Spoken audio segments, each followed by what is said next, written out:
Welcome to Brothers of the Serpent podcast, when you just need to talk about pyramids.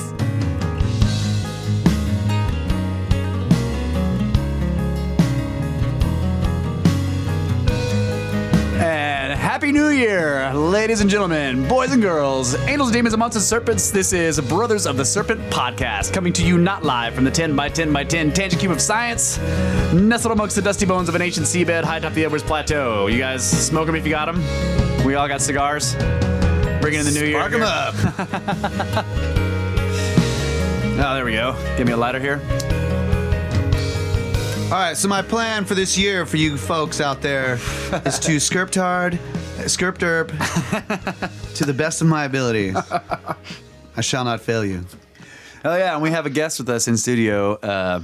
We have Mr. GMA, Archer. Hello, hello. Who is, you all may know from such shows as Bots Late Night. Beep, beep, beep. Didn't hear that? It's an honor to be here. First episode of the new year. That's right. First episode of the new year. Episode 80. Episode 80. Yeah. Again, just to let you guys know, we did record an episode 80, but I was way too high for that show. So I pulled it. To those of you who might have actually downloaded it right after it got uploaded, I apologize. Just saying. This is the new official episode 80.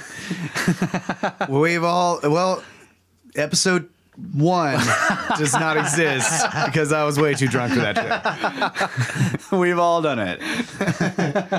All right, to start this one off, as always, we have no soundbite. What's going on here?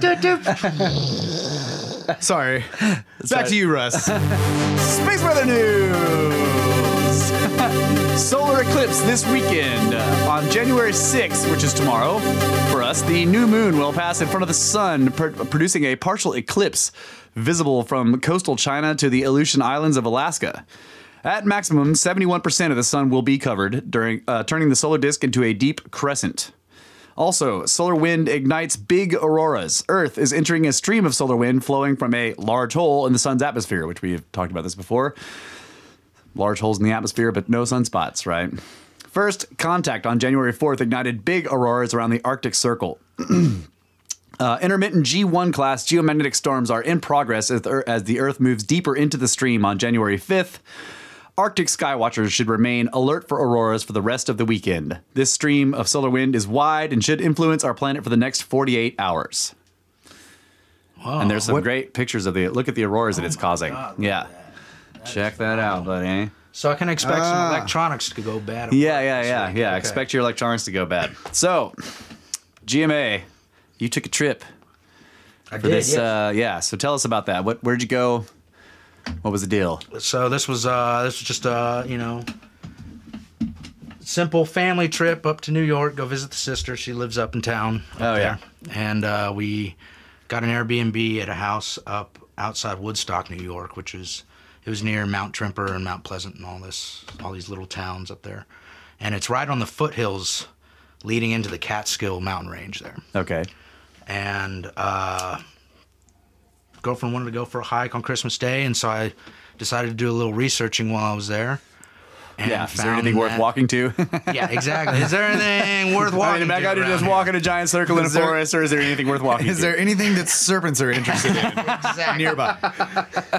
Turns out that there is a serpent effigy that is on the side of Overlook Mountain outside of Woodstock, New York. Oh. And it is recognized as an astronomical alignment to Draco, the constellation Draco, which the dragon. is the dragon or the serpent. Let me move that mic real quick. Oh, yeah. Yeah. Let's just put it right there. Yeah. And so on Christmas Day, we went and took the main hike, which is you just take a fire truck trail all the way up to this top of this overlook, which overlooks the Hudson River Valley, looking towards New York State and farther south. And up at the top, you have a fire watch tower that you can climb up and look around, where they used to watch for forest fires and all that. And then you can walk down to a little overlook. And while I was doing research on the hike itself, I stumbled across a webpage that is I think it's hosted by the New York Forestry Division. And all of that park is part of the New York Forests National or State Forest. State Forests, yeah. And the webpage was talking about these Indian mounds that were located on park property that with the mounds and also what they call the effigies, which are large boulders with dry laid stone walls leading up to them, they make up a patterning that lines up with the constellation Draco. And so we went and did our Christmas Day hike, got to see all our neat overlooks and all that, and you can see it all the way across the Hudson River Valley from up there. You're seeing miles up there, and you're seeing just this huge swath of land that's been cut out by probably glacial or meltwater or something. You know, the river's this tiny little snake winding through the valley, and this is just massive valley.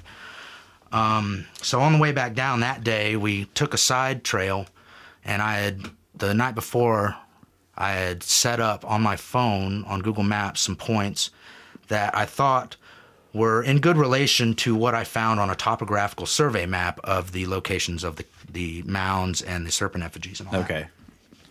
And so my girlfriend and I walk off trail on this little beaten, not often walked on trail. You can tell because there's logs laying across it and all that. And from the maps, I could tell that eventually leads to a cell tower and other stuff they had built on the side of the mountain and a little ranger station and all that.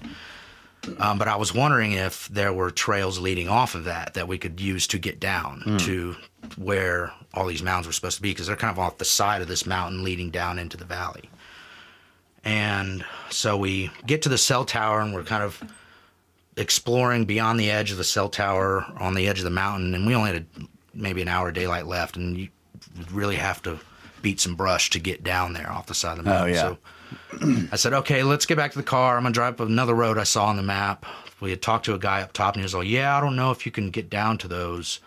You might have to use this road, California Quarry, to go up and then get access from there. So looking at my map. I can't get there from here. Well, I can't get there from here, so I'm going to have to walk through these woods here.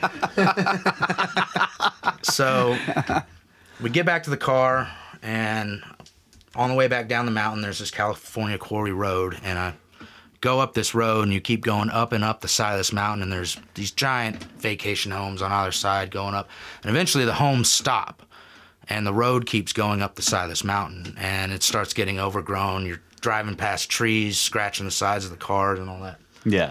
Finally got up to a point where it's like, okay, based on my Google map point, I'm about 1,500, 2,000 feet from where these are supposed to be. Straight down. Well, it's like horizontally, I'm about that far.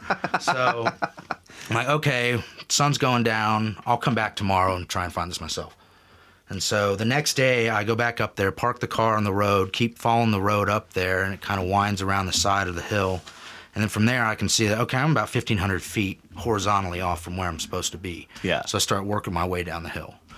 And granted, it's This time you're by yourself? I'm by myself. Okay. Yeah. And luckily, I have cell phone service out there for whatever reason. Giant cell tower right there. For some strange reason. Yeah. And so I start working my way sideways and down this hill. And granted, it's December in New York, so there's these seeping springs coming out of the side of the mountain that have just frozen solid. Mm-hmm. And so in some cases, you know, it's almost like a tiered landscape where you'll have a kind of a flat layer and then 20, 30 feet drop off of boulders and rock side and then another flat area. And so I make it to the first flat area, and I'm comparing pictures to what I've found online of where these stone mounds and all this is supposed to be. And I looking around, no, I got to be right here. Okay, no, my point's, another 300 or 400 yards up. So I keep going, slowly working my way down the mountain. I'm having to butt scoot down patches of ice, and some of it's ice, and then where there's not ice, there's just the thickest, slickest moss you've ever seen. So it's okay, Slide City. If I'm gonna have to get back up here, it's gonna be really hard to get back up this way. And so I keep working my way down, and my dad's texting me through the whole thing. Where are you at? Where are you at? He's worried because I'm out in the woods by myself. It's like, don't worry, I got Classic. This. No, Yeah. Classic. Don't worry, Dad. I've disappeared without a trace. Yeah, exactly. And I keep working my way down. I get another maybe 300 or 400 yards down, finally to my point, and I'm like, I'm looking around. I can't see anything that looks like a mound or a stone wall or anything. Keep looking around, pull up my map, compare it to the topographical map with the GPS or with the survey points. Oh no, I'm actually looking at these curves. I'm off. It's farther down in the valley. I got to keep going further down. Oh, yeah. And back towards the way I came. And so I work my way down 2 or 3 more tiers to these flat levels. And I'm like, okay, it's got to be the next flat level that I get down to because everything's showing like flat areas on these pictures. Finally, I'm at this level and there's like a 30, 40 foot drop down to the next level. And I see this stone wall like curving its way through the trees and then up to this giant boulder. That's the moment right there where you're like, that's it. I found it. Yes, I found it. Okay. So I finally get my way down, like scraping, butt scooting my way down these ice patches and mossy spots. And the ground is covered in dead leaves and these slabs of slate that have just fallen off the mountain. It's all slate and I think granite out there. And finally get down to the first stone effigy, and it's this massive boulder that looks like maybe it fell off the side of the mountain or something like that. But then winding up to it is dry laid stone wall. And so I marked that point on my GPS. So I exactly knew where it was finally in comparison to where I thought it was. Yeah.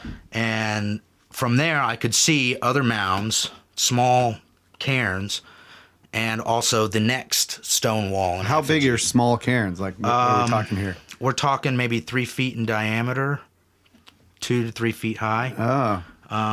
And once I saw the first one, you started seeing them everywhere. Yeah. Were you walking on dirt or was it rocky? No, it's like almost all shale, like slabs of shale and then large boulders. So the cairns couldn't have been bigger but buried in dirt. Basically, they were on rock. They could have, but some of them were actually stacked on a boulder. Oh, okay. Like, so I've got a few cool. pictures of ones where it's 3-4 foot wide, 2-3 foot tall boulder, and then the cairn is built up on top of that. Oh, Did you bring all these photos we can post in the show I did, notes? yeah. I shared them with Russ. So. Yeah. And according to what I could find, there was supposed to be 2 larger cairns out there. I think I may have found them, but it's hard to tell if that was cairn or actually where the rock wall fell over, and it's just like a pile of rocks. Yeah. But once I got to the second snake effigy, there was another another dry laid wall that was actually running downhill, perpendicular to the slope of the mountain. So it's like they had a dry wall coming up perpendicular to the slope of the mountain to one of the boulders, and then another one going off from there. Like they were actually cordoning off sections. Oh, wow. Up there. Probably just early farmers, getting ready to plow the field. Dude, that was perfect plowing land, let me tell you, dude. 45-degree angle, all the shale you could drink, man. Yeah. So I got some GPS points on the 2 major formations I could find, and once I was into it, I realized everywhere I turned there was a cairn. Wow. There's a mound everywhere I turn. Oh, there's a mound. 4 feet later, oh, there's another mound. Wow. 10 so feet it's later, just there's like another mound and another mound, and they're just all over the side of that mountain. snake food. Snake food, all over. It's like a couple of serpents and a bunch of snake food. Snake dots. Snake bites. Snake bites laying around. Well, and in my research, I was reading up on it before and after, and they were saying that the large cairns form the snake effigy, and then there's smaller cairns that form almost like a grid work pattern within What? that. Oh, man. Which is, I haven't figured out why or any of that. But So I'm curious. They were triangulating the constellation of Draco. So I'm Grids. curious about that. Grids, you gotta- Like the alignment, they're claiming the alignment to Draco. Well, we've talked about this before, but due to precession, How much it's is it going drifted? to it's going to drift. Yeah. right. It's going to turn out of alignment necessarily. Yeah. Like you might have, it's the same pattern on the ground, But is it But it's mirrored? shifted. As above, so below. So it is mirrored. It's a flip image of Draco. It's not set up like you were to lay it on top. So if you were seeing the constellation in the sky and you look below, it would look like a mirror image. Right. But because of precession, like I wonder if it's drifted out of angle. Yeah, that I don't know. That would be cool to see because that's kind of like how you date. You could possibly date it. Right. Or if you roll the entire thing back 12,000 years, it may have been. It may have been a mirror flip of it. Yeah, right? it may have been a perfect imprint rather than a mirror. Right. Ah, that's a good point. Yeah. So I got as many pictures as I could get without making my dad feel like he was freaking out. I just got to get more pictures. Did you bring your Glad bag? I had a backpack with some snacks, some water, and a cold beer. So you didn't have a life straw? I was ready to glad. Oh no, man! There was ice all over the place. I was grabbing an icicle and stuff.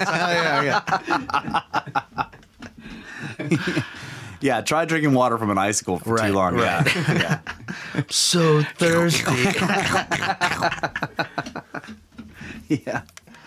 Man, that's really cool. It was phenomenal though, and you're in this pine and birch forest, I think it is, and they just came out of nowhere, out of the forest. Like I'm just looking trees, brush and trees. All of a sudden, bam! There's a stone wall just out of nowhere on the side of this mountain. Yeah. And you made the point, good farming ground. There's no way anyone's farming there. Yeah. It took me, with a GPS point getting me within 300 or 400 yards, it took me an hour to find them off a half mile off the road. Yeah. That's rugged. Rugged. And then on the way back, you have to climb back up that elevation to get back to where you parked the car. Yeah. And I'm just like dying up this mountain, like every 50 feet, just, okay, I got to take a breath. Yeah. And eventually I worked my way back up to where I could see the roof of a house. And I was like, okay, I'm getting close to the road again. Watching my GPS point with relation to the road, kind of working my way around instead of up the hill, so I'm not killing myself. And finally make it back to the road about midpoint up from where I had parked, and then had to walk all the way back up the road to where I parked. Wow. So the place we went to in Vermont was called Smith Farm, right? And that's kind of misleading because the area where we were looking at these giant cairns that were all over the place in the woods, it was not ever farmland. I mean, it wasn't flat. It was the sides of mountains. It was the same deal. And there would be giant... And there were some boulders that were like half the size of a house. Yeah, just absolutely huge, enormous. And there would be this massive cairn stack up the side of it, like almost to the top of it. And they're all two-hander stones. I mean, full arm stones. Right. Kind of rounded. Right. You didn't just easily carry that up the side. No. Yeah. And they were fairly, in my memory, uniform. Yeah. Like the stones, they didn't look hewn or anything, but they were fairly. It wasn't just like massive oblong shards. And then little bitty guy in the middle. Right. It was. They were all basically kind of like two-handed, two-armed. Yeah, size bread stones. loaf shaped things, like kind of like very interesting. And so I was going to ask you, did you obviously saw like the geology, basically what the natural stone was. Did you notice any, say like quartz, crystal chunks in any of the like bright white rocks? I didn't get a chance to look really carefully at the rocks themselves, but in those dry laid fences, there are the flat shale stones mixed in with these big nodes, these big round nodes that are mixed, and you can see. And how big? Like, are we talking? I mean, you're talking size of a basketball. Okay. Type stuff. The big stones were the snake heads, basically, the boulders, which are like the twice the size of a VW. Yeah, they're massive. And probably, like you said, rolled down the mountain, maybe. That's what it looked like to me, because you have a lot of broken off stone above you and like kind of cliff. But you weren't able to check closely to see if it was the same kind of rock. Basically, no. Yeah. I was kind of under a time crunch and just get the pictures and get the. Yeah, you're under a dad crunch. Yeah, under a dad crunch. Hey, you got to snake bros where you can. That's right, dude. Hey, job well done. Job well done. I love that feeling when you first see it. See it. You know, Oh, you're just that like, was- Yeah. That was unbeatable. I have this like, you know, first see it exclamation. Yeah. Oh, yeah. Yeah. oh, Yeah, that's what I had in the middle of the woods by myself. It was just, I found him. I found him. Yeah. Yeah, it is a great feeling. Because it was like, you know, those I'm- guys in there sitting out on the porch, you know. Way down off the side of the mountain. Someone just found a serpent mound. Yeah, I definitely had that feeling, especially because, you know, I'm working trying to find this GPS point, this mythological GPS point, and it's like every stair step terrace I go down is another struggle I know I'm gonna have to face going back going up. back So up, I've gone down like 3 or 4, and it's like I'm not seeing this. I'm standing what I think should be right on top of it, and then I found it. Yeah. Yep. Yeah, fantastic. and then suddenly they're everywhere, and you're like, Yeah. Yeah, and then you just couldn't see him enough. Right. Literally everywhere. Yeah. It was fantastic. That's really cool. And I would cheers to that, buddy. Cheers to that. I assume the forest canopy is probably too thick for you to see it from the sky from Google Earth. I could not see them from what I looked at from Google Earth. Yeah. Amazingly, the pictures, from what I could tell, are taken during the winter. So there's no leaf cover there. But, Right, and you still can't see it. But I mean, you're trying to discern this giant boulder with a stack of rocks next to this giant boulder, which is the wall of the cliff you're next to. Yeah. So I need to go back and look with these eyes, but yeah. I couldn't discern it from looking at it before I found them. Right. So we're planning to go to Vermont in the fall this year, and we're gonna go back to Smith Farm. Yeah. Awesome. And try to like the tree canopy so full that we couldn't, you know, we weren't getting good GPS. Right. And it was dark, 3D.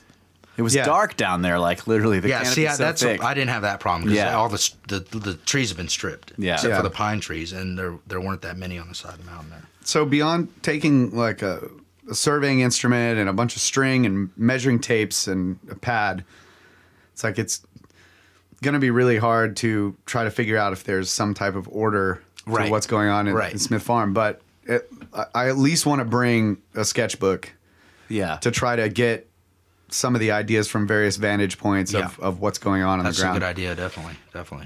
But yeah. And we're going to try to locate this cave that the Vikings built. Yeah. That's right. Which- I heard which- y'all talking about that on that episode. Yeah. Which we think is, you know, one of the colonial root cellars. Yeah. So root cellar. Yeah. Yeah. I mean, how do you build a cave, right? Yeah, It's- yeah. It's got to be one of those. It's that cave that the Vikings built. They built it. It's nothing like that around here. I got this old root cellar. You know, it was here when my house was built, but We asked him if there was like a standing stone, and he was like, nothing like that around here. It's just a cave over there that the Vikings built. And we're like, what? Yes, that thing. That's what. Also, my uncle's friend owns a quarry right next door to where my uncle's house is.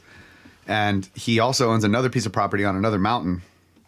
And on the side of that mountain, they were clearing up there, I don't know if they made the road before or after, but I guess maybe they were exploring. And there was supposedly what we were told was an old kiln A kiln, yeah. that was built on the side of the mountain. And they took us up there, and it had in a big rainstorm or something, it had collapsed. Like part of it had collapsed, and we went up there brick? right after Was it- Sandy, didn't we? Was it brick or was it a stone? huge stones. It was gigantic. massive. You can't pick them up. Stones, And it was cylindrical. Stacked. Yeah. And it was And it it's on this slope, dude. That's like so ridiculous, and it's Holy way cow. up on the side of the mountain, way far away from the valley. And we're Yeah. like, "What are you burnt? Why? Why here?" Yeah. Yeah. We went up there. We got there right after Hurricane Sandy. Okay, that's what it was. Yeah. And so Hurricane Sandy had come through. This is Vermont, but they still got a huge. We Yeah. saw houses collapsed into rivers and like landslide kind of thing. Yeah. Oh, man. Yeah. So they had cleared all around it, but there was a big tree on top of it, right? Because it's just so big that I can't remember if the tree was on top of it or if it was like right at the edge or whatever. Because the slope was so steep that it was basically built onto the side of the slope. Into the side of the slope, yeah. Right. So this tree collapsed and the roots carried a bunch of the part of the wall with it. Yeah. Right. So, But I don't know how you could describe it as a kiln. But that's just, you know, That's what they called it, What's yeah. been told. It's like that and maybe it was beehive even shape, kind of. maybe it was even told to the owner. I don't Yeah. know if they called it that or what. Right.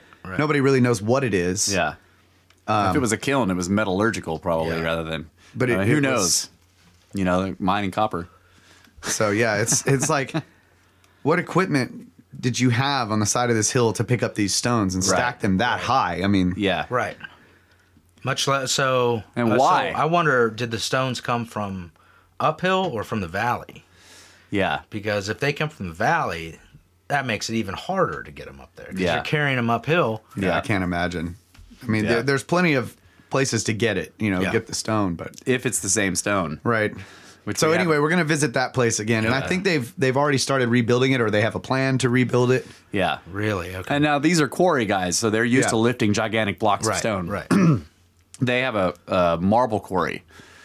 It's green marble. It's like one of the rarest forms of marble in the world. I think there's Only one other place where they it's get like in it. France or Okay. something. Yeah. No, that's cool. Yeah. So they have this deep pit. Might and- check us on that, Watcher. Yeah. They cut these blocks. We've seen them because we've gone to the quarry, Mm-hmm. right? And then they cut these blocks out that are like, I don't know, like a minivan sized.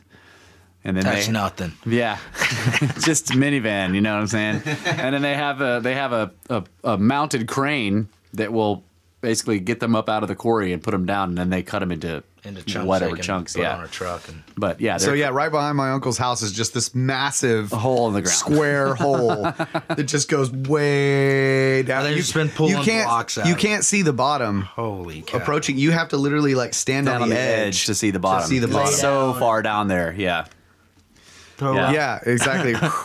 yeah, And then there's, you know, in the wintertime, there's like ice yeah, on the bottom. yeah. It fills up Don't with even some get water. close to the edge Right. during the winter because you're just going. Right, because the edge it's got huge icicles Yeah. hanging over the edge of Yeah. it, and yeah, so it's really a beautiful, beautiful spot. Yeah, when I was talking to the guy up at the top of the mountain about going down looking at the cairns and all that, he was like, "You have crampons?" What? No, I don't have any crampons. Oh, well, it might be tough getting down there. Yeah, I wish I'd had crampons. What do I need crayons for?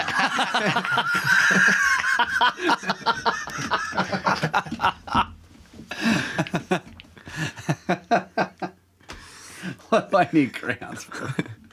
Well, it's a little upsy. Yeah. That's what they say. Dude, that's really awesome. So you went to the museum too, you said, right? I did, yeah. We got to visit the Museum of the American Indian in New York City, Awesome. and they have artifacts. I think it's a private collection from a guy that went all over the U.S. collecting Native American and Central American artifacts. Getting them for the Smithsonian. Getting them for the Smithsonian. That's right. And they had things, you know, artifacts from Teotihuacan and before, you know, Yeah, BC Olmec stuff. Olmec type stuff. Yeah. all the way up through modern day Native American quilts and bead Wow. weavings and all this. So you phenomenal showed artwork. me some pictures. That I agree with you. That obsidian mirror is probably the most. That is probably the most outstanding artifact I saw there. Yeah. Is that Oh, obsidian God. mirror, and it's, I would say, roughly the size of a large dinner plate, Yeah. and it is polished to a perfect shine. Is This it flat? obsi- I mean, it's flat. Flat black. So it's not warping your image. No, like I have and He's I'll- got these photos where you can see the reflected lights of the display lights. the display light rack. You can see it perfectly reflected in the top of the mirror. Oh it's my just God. it's freaking astounding. amazing. Astounding. And you know, I'm looking at the other. We'll put some of these on the show notes, people, because you got to see these pictures. It's yeah. absolutely amazing. I'm looking at the other statues they have there from Teotihuacan and places around that area, and what astounded me most, and I showed you a picture of this, was Yeah. they'll have a statue, and then next to it is this ceremonial yoke, you know, like the oxen yoke, but I don't think it's an oxen yoke. I think what they said it was the like they would use rubber yokes as a bumper for the hip ball, the ball game. Oh yeah, they the used to ball play. game. Yeah. And they said it was It's the only real football. Right. They said Got it that, was Patrick? a stone ceremonial version of that. But it's placed next to this statue, and you look at the statue, and the statue is very rough hewn. Yeah. Very pockmarked, like someone took a stone and carved this thing out by force. Right. Versus the yoke, which is just this polished, smooth granite. And it's granite. And the workmanship between the two, standing next to each other, is just Yeah, so mind-blowing. the yoke is this like horseshoe shaped thing, and it's all stylized and carved. And the front of it is this gigantic like nose, like it looks like a bull it's like nose. a face, yeah, like a mouth and nose kind of Yeah, thing. like it has these huge nostrils that are deep cut and smooth, and it's just this beautiful polished granite, just gorgeous. And in the statue next to it, it's still well done, but it's very rough. It ain't you know? well done compared to that yoke. Right. Like you look Yeah. at So that what- and the what- yoke next to it, and What are the two? How are they connected again? They think they basically are the same site, so they attribute to the same culture, right? But you're just like, okay, no, the guy who did that was not it Johnson? right? the other guy. Yeah, exactly. You got Johnson work versus non-Johnson work. Man, it's just, This one's very non-Johnson. Yeah, and it's Exactly. astounding because they say it. Oh, this all came from the same people, around the same time. It's like, no, that guy definitely didn't make that. Yeah. and did not have the ability to. The other thing, if you're looking at the statue, so the statue is interesting just because I noticed that it was in the I think it's called the Seizen position, which is a very Asian. Okay, hold on, real quick. What? India, China, Greece, Italy, Turkey, and Vermont all have green marble. So South Central Asia, the Mediterranean, and Vermont. From the Watcher. Thank you, Watcher. Yeah. So maybe it's like it's the only place in the Americas that has it or something like that. Maybe, but It's just rare. the other thing that struck me is looking at the statues that they had on display from Teotihuacan and the central southern American areas was that a lot of the older ones have a very African face. Yes. Very, very African nose and cheek features. Yeah. Whereas the Native Americans do not have that at Right. all. You Yeah. don't see that in their features at all. Yeah. And They're more Asian or Mongol type looking. Yeah. Yes. And so there's a very strange, like, where's the link here between these statues that look like they came from Africa Yeah. versus these peoples that are there now and were even there then when the Spaniards came across it. Right. The correlation doesn't make sense. Right. Yeah, and like I was gonna say about the statue that we were talking about that was sort of rough cut, but the interesting thing to me about that statue was the position that it was in. Yeah. It's Yeah, in this like I think it's called Seizen, but the Japanese do it. Like It's the crossed legs with the arms not down. cross legs, but they're sitting on the knees On with your their knees, with with their your- toes are down. with your legs back. Oh. Yeah. So your legs are back, your toes are down, right? Like so you're balanced on your toes and your kneecaps, and then the hands are on the knees and they're sort of leaned forward. It's it's like a type of bow, right? It's a position you would do in front of a superior, like you would Right, bow and then you would come up like that while they're talking to you. It's a very Asian, like Japan still has it, Like a right? sign of subversion almost. Like Yeah, exactly. Yeah. So this statue is sitting in this position, right? So, but that's the rough cut one, and you can, when you're looking at it, you could tell that it's, that what was guiding the tool was like somebody's hand. Yeah. The arms are sort of off a little bit, and there's can just it's see not the symmetrical. pockmarks But or- that yoke, it looks like it was done by a CNC machine. Like mirror everything image, is like- perfect. Yeah, exactly. and perfectly polished and smooth and no rough it. Yeah. It's phenomenal. That's awesome. And granite. And granite. And the other one is not. What is the other I don't know what the I other one believe was. the other one was granite too. I'll Okay. share everything Yeah. with you afterwards. Cool. And they had a lot of that on display. Stuff, bowls that were just intricately carved. Some made out of what's the Magnetite mercury or- ore? Cinnabar. Some that were made out of cinnabar that looked like they were made on a lathe. Just just perfectly polished and perfect square rims, and it absolutely amazing stonework. Man. Sitting next to these statues that are obviously hand pounded. Hand pounding. And then you were like, Immerdux. Immerdux, that's right. That's right. They had the from Lovelock Cave in Nevada. They had the duck decoys on display there. They didn't, from my memory, they didn't have anything else from Lovelock Cave on display there. Yeah. But they had these duck decoys, and there were 3 of them there. I got pictures of all 3 of them, and one of them is feathered just like a real duck. Wow. Has the feathers on it and all that. That's just amazing. How do you find an artifact like that under a mountain of bat guano? Like still enough nitrates intact, and preservatives. Because that's what happened. They went there to mine the bat guano out of the cave, and they mined a lot of it. They're making gunpowder, boy. Yeah. Yep. Couple of snake bros kept digging after they got to the bottom of it. That's right. Yeah. I think I'm gonna stay here and keep digging, guys. I'll see you guys later. All right. We're gonna take a quick break. Oh yeah. And you know the rest of the story. That's right.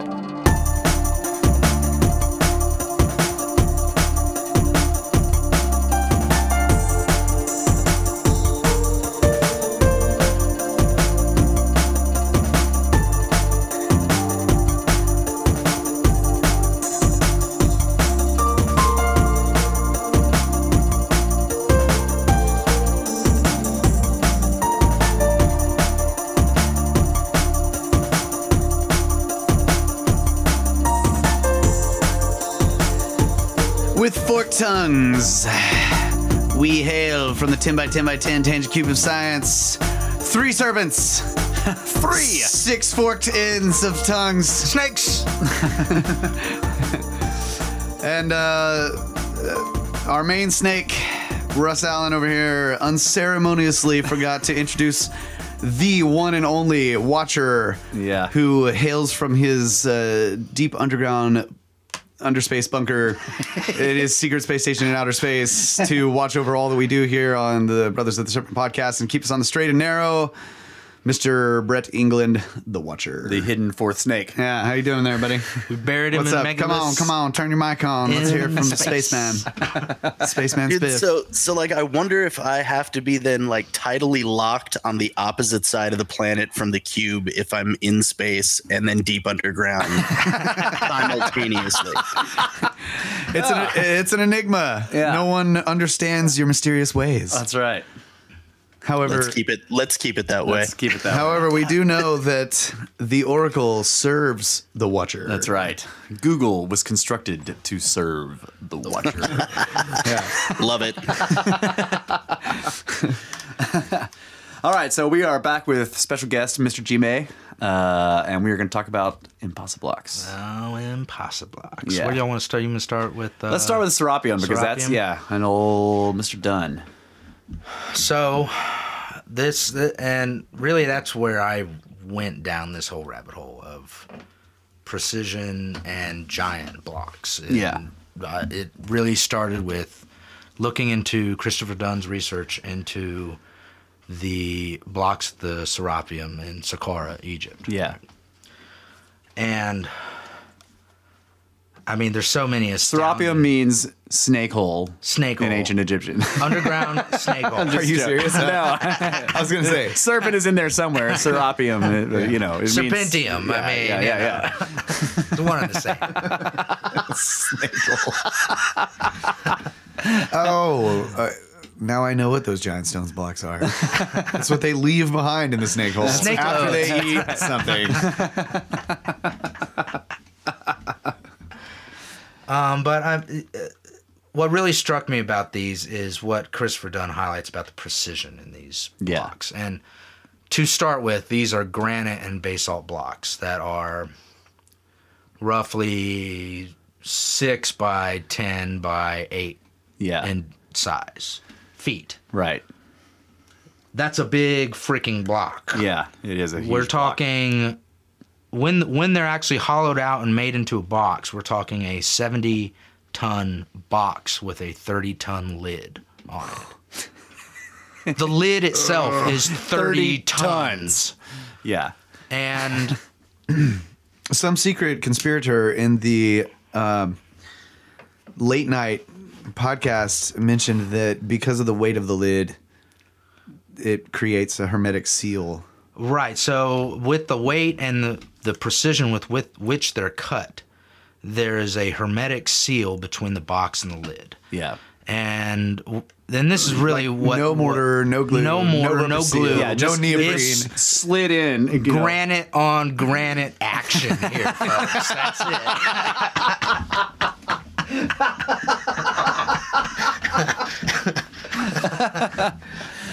And That sounds like a really specific fetish porn right there. right, granite on granite action. That's right.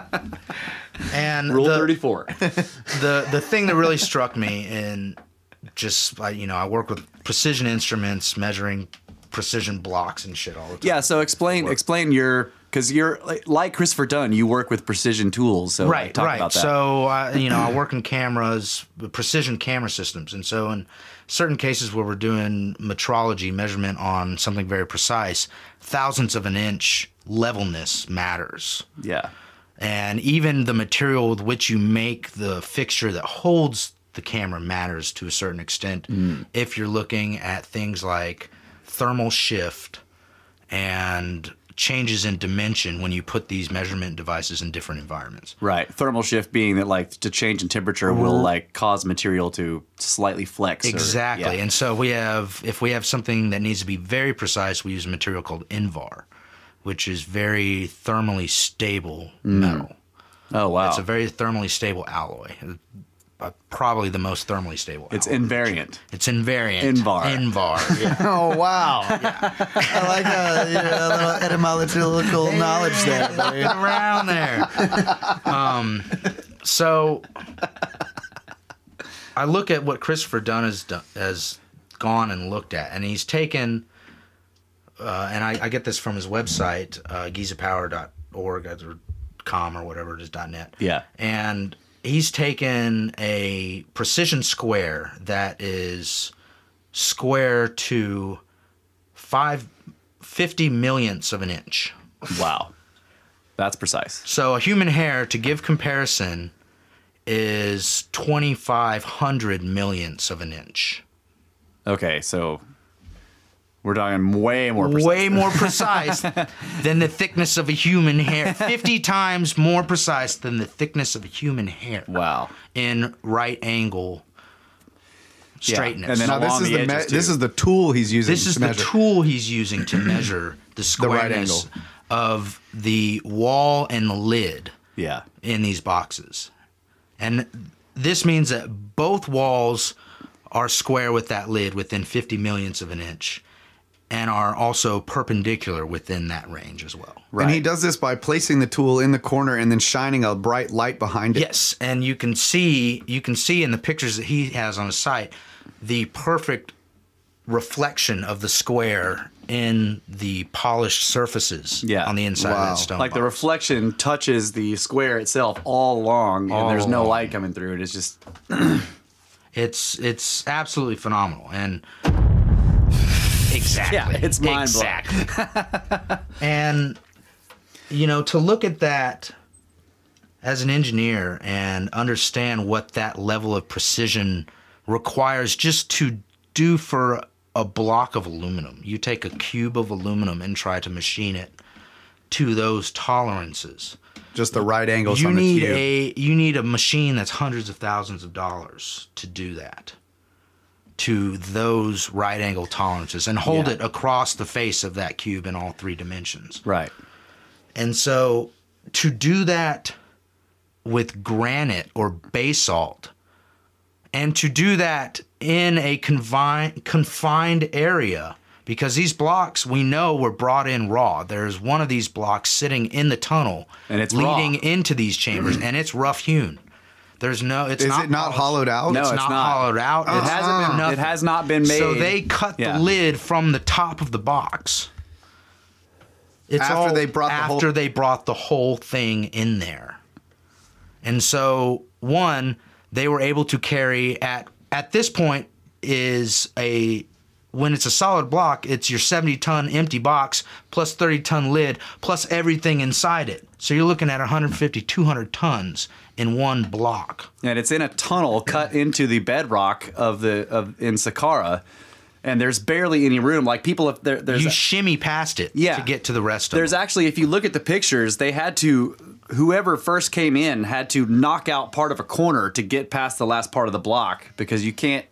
There's no way to fit. There's no way to so get you can past see it. that the wall has been like chopped out roughly by somebody, or maybe it was blown out by gunpowder or how they did, but because you can't squeeze past the block, so there's no room to get anybody in the tunnels to move the blocks. Right. So they moved all the blocks in there and then cut the inside out and cut the lid off, and first cut the lid off, then cut the inside out, and then polished it all to a perfect sheen. Yeah.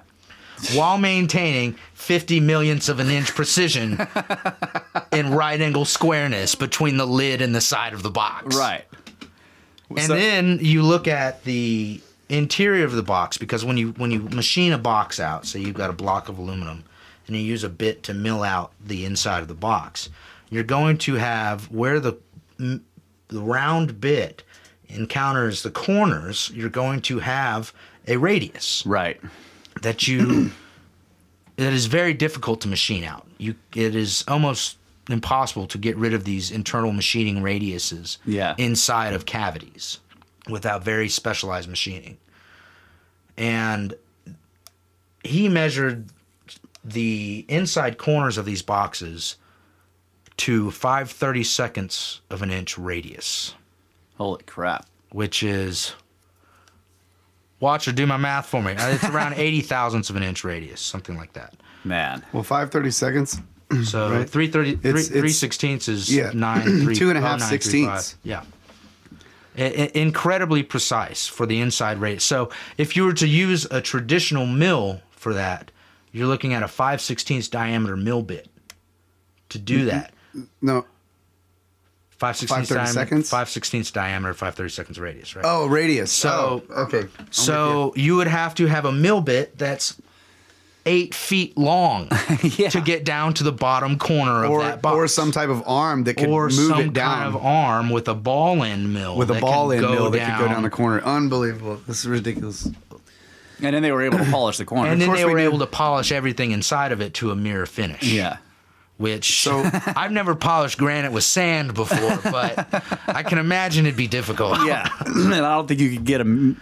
If you look at the finish on these boxes, they literally are mirrors. Like, it looks like a mirror. Yeah. You can, like, there are photographs where from the outside of the box where somebody is taking a photograph of the roughly hewn, like, looks like somebody carved with a nail. These The like inscriptions on the hieroglyphs outside. Yeah, on it the looks like a outside, but you child can did 'em, see behind that that cut, and they're very rough and they're not polished, but you can see the cameraman in the reflection of the side of the box, right? Yeah, blocked by these hewn glyphs that are on the side of it, and it's just like. So I don't know if you said this. I got disturbances over here, technical difficulties going on, but handling all of them flawlessly. Zero mistakes.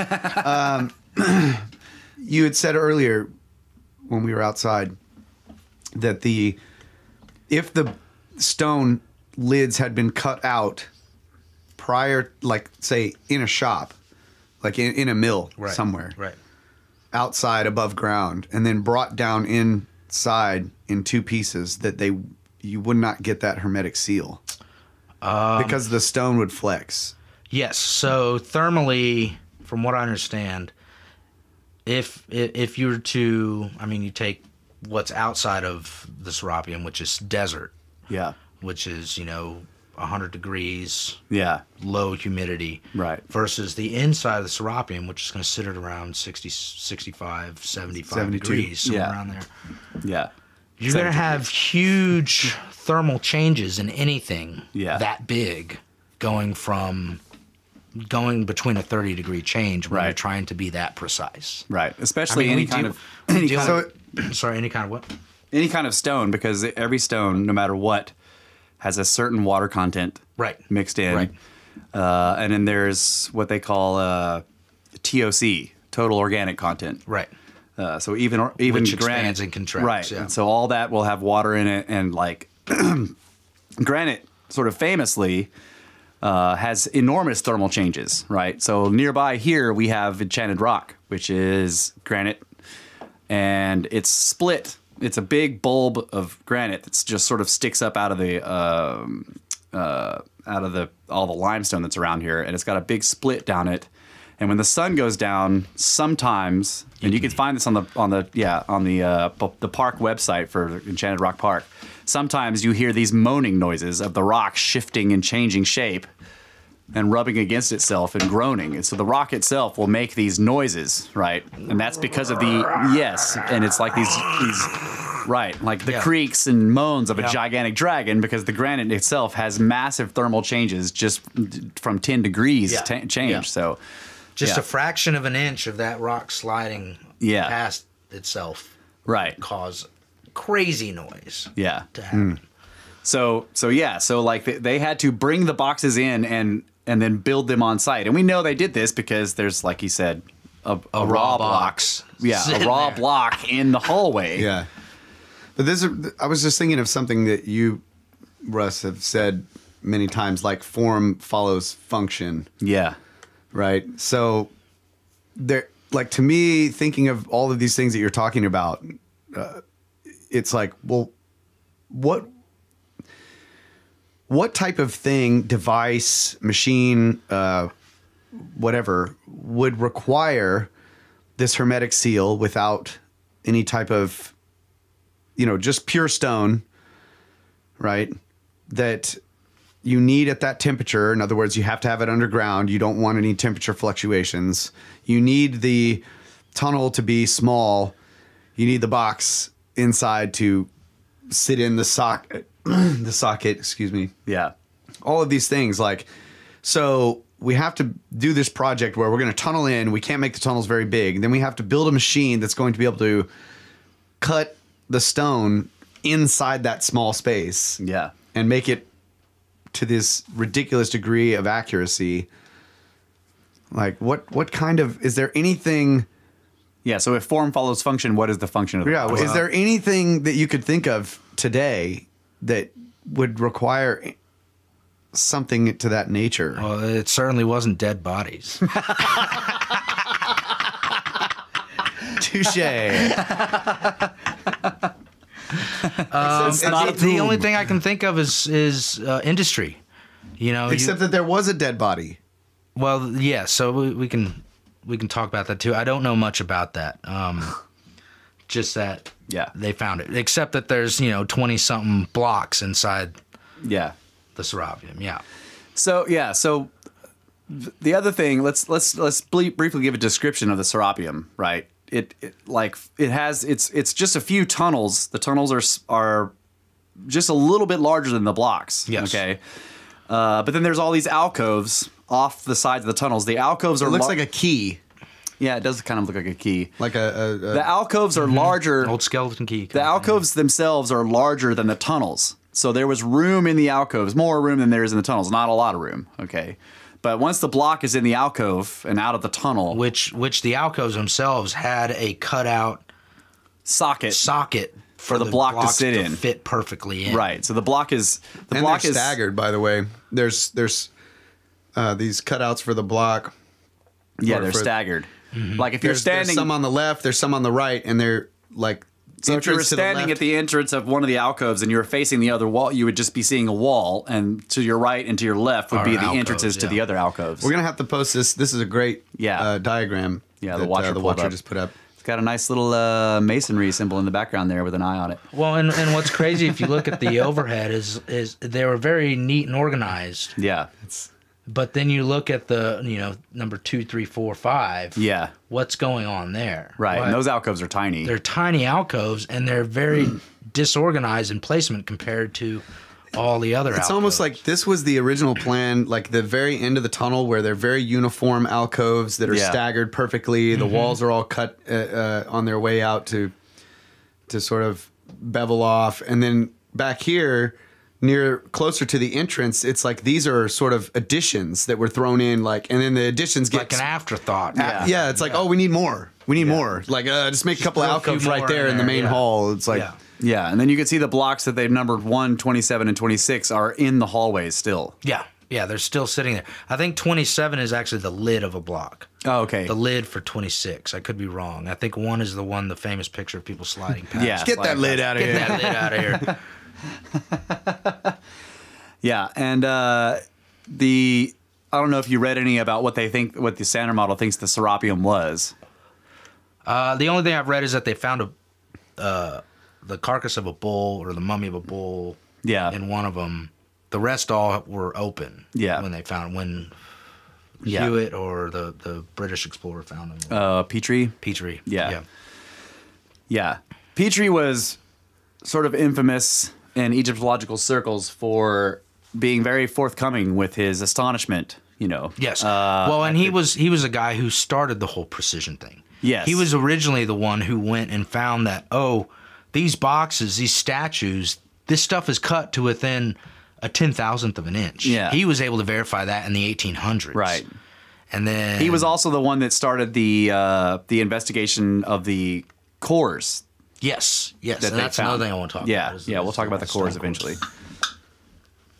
But yeah, these boxes, I don't know, like what I've always thought is that up until very recently, and I mean very recently, you could not have opened these boxes. Just period. You cannot affect granite with copper. You basically need iron or more. I see what you're saying. Yeah. Right? So, like, if you wanted to seal something away, you need dynamite from anyone too primitive to get to it. You just make a box like that, and then you put it in there, and then no one can get to it. You can't move them.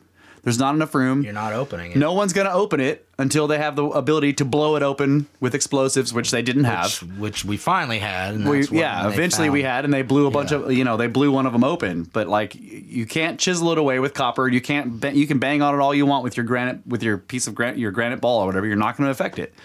So like, it's an because the lids weren't just laying on top. They actually had a part that went down so that it sat down inside. Or was it just... No, from what I understand, they lay flat on top. So it was just flat. So they could be slid across. They could be slid across. If you had if you could slide a 30-ton block. Yeah. Right, if you can push 30 tons. And you have to remember that the friction is incredibly high because it's touching it all the way along everywhere. For however many thousand And there's also a vacuum seal. Ever try to... Yeah. Like, I have problems getting the freaking lid off of my jalapenos. Yeah. Yeah, can't freaking open the pickle jar. I gotta break out a steel tool and start banging on it. That's right. Like, come on, you stinking neoprene seal. Some boiling water to crack the seal. Yeah. Yeah. So I've thought that if nothing else, you could consider them to be sort of high-tech safes, right? Absolutely, because nothing's getting into that apart from TNT. Right. Yeah, and then if you time capsule. So this safe. may be a looted Hall of Records. And it's shaped like a freaking key. Come on. Yeah. Look at it. Yeah. Like, imagine these later editions, like what I'm calling the later editions, weren't there. Right. The reason he's calling it a key, for those of us who can't see it, for those of you who can't see it, we'll post the pictures, but it's basically the tunnel this tunnel structure, like from the top down to the end where all the alcoves are sticking out as little pins on a key is why it looks like a key. We'll post the pictures. You guys can just check it out. Yeah, sorry about that. Yeah.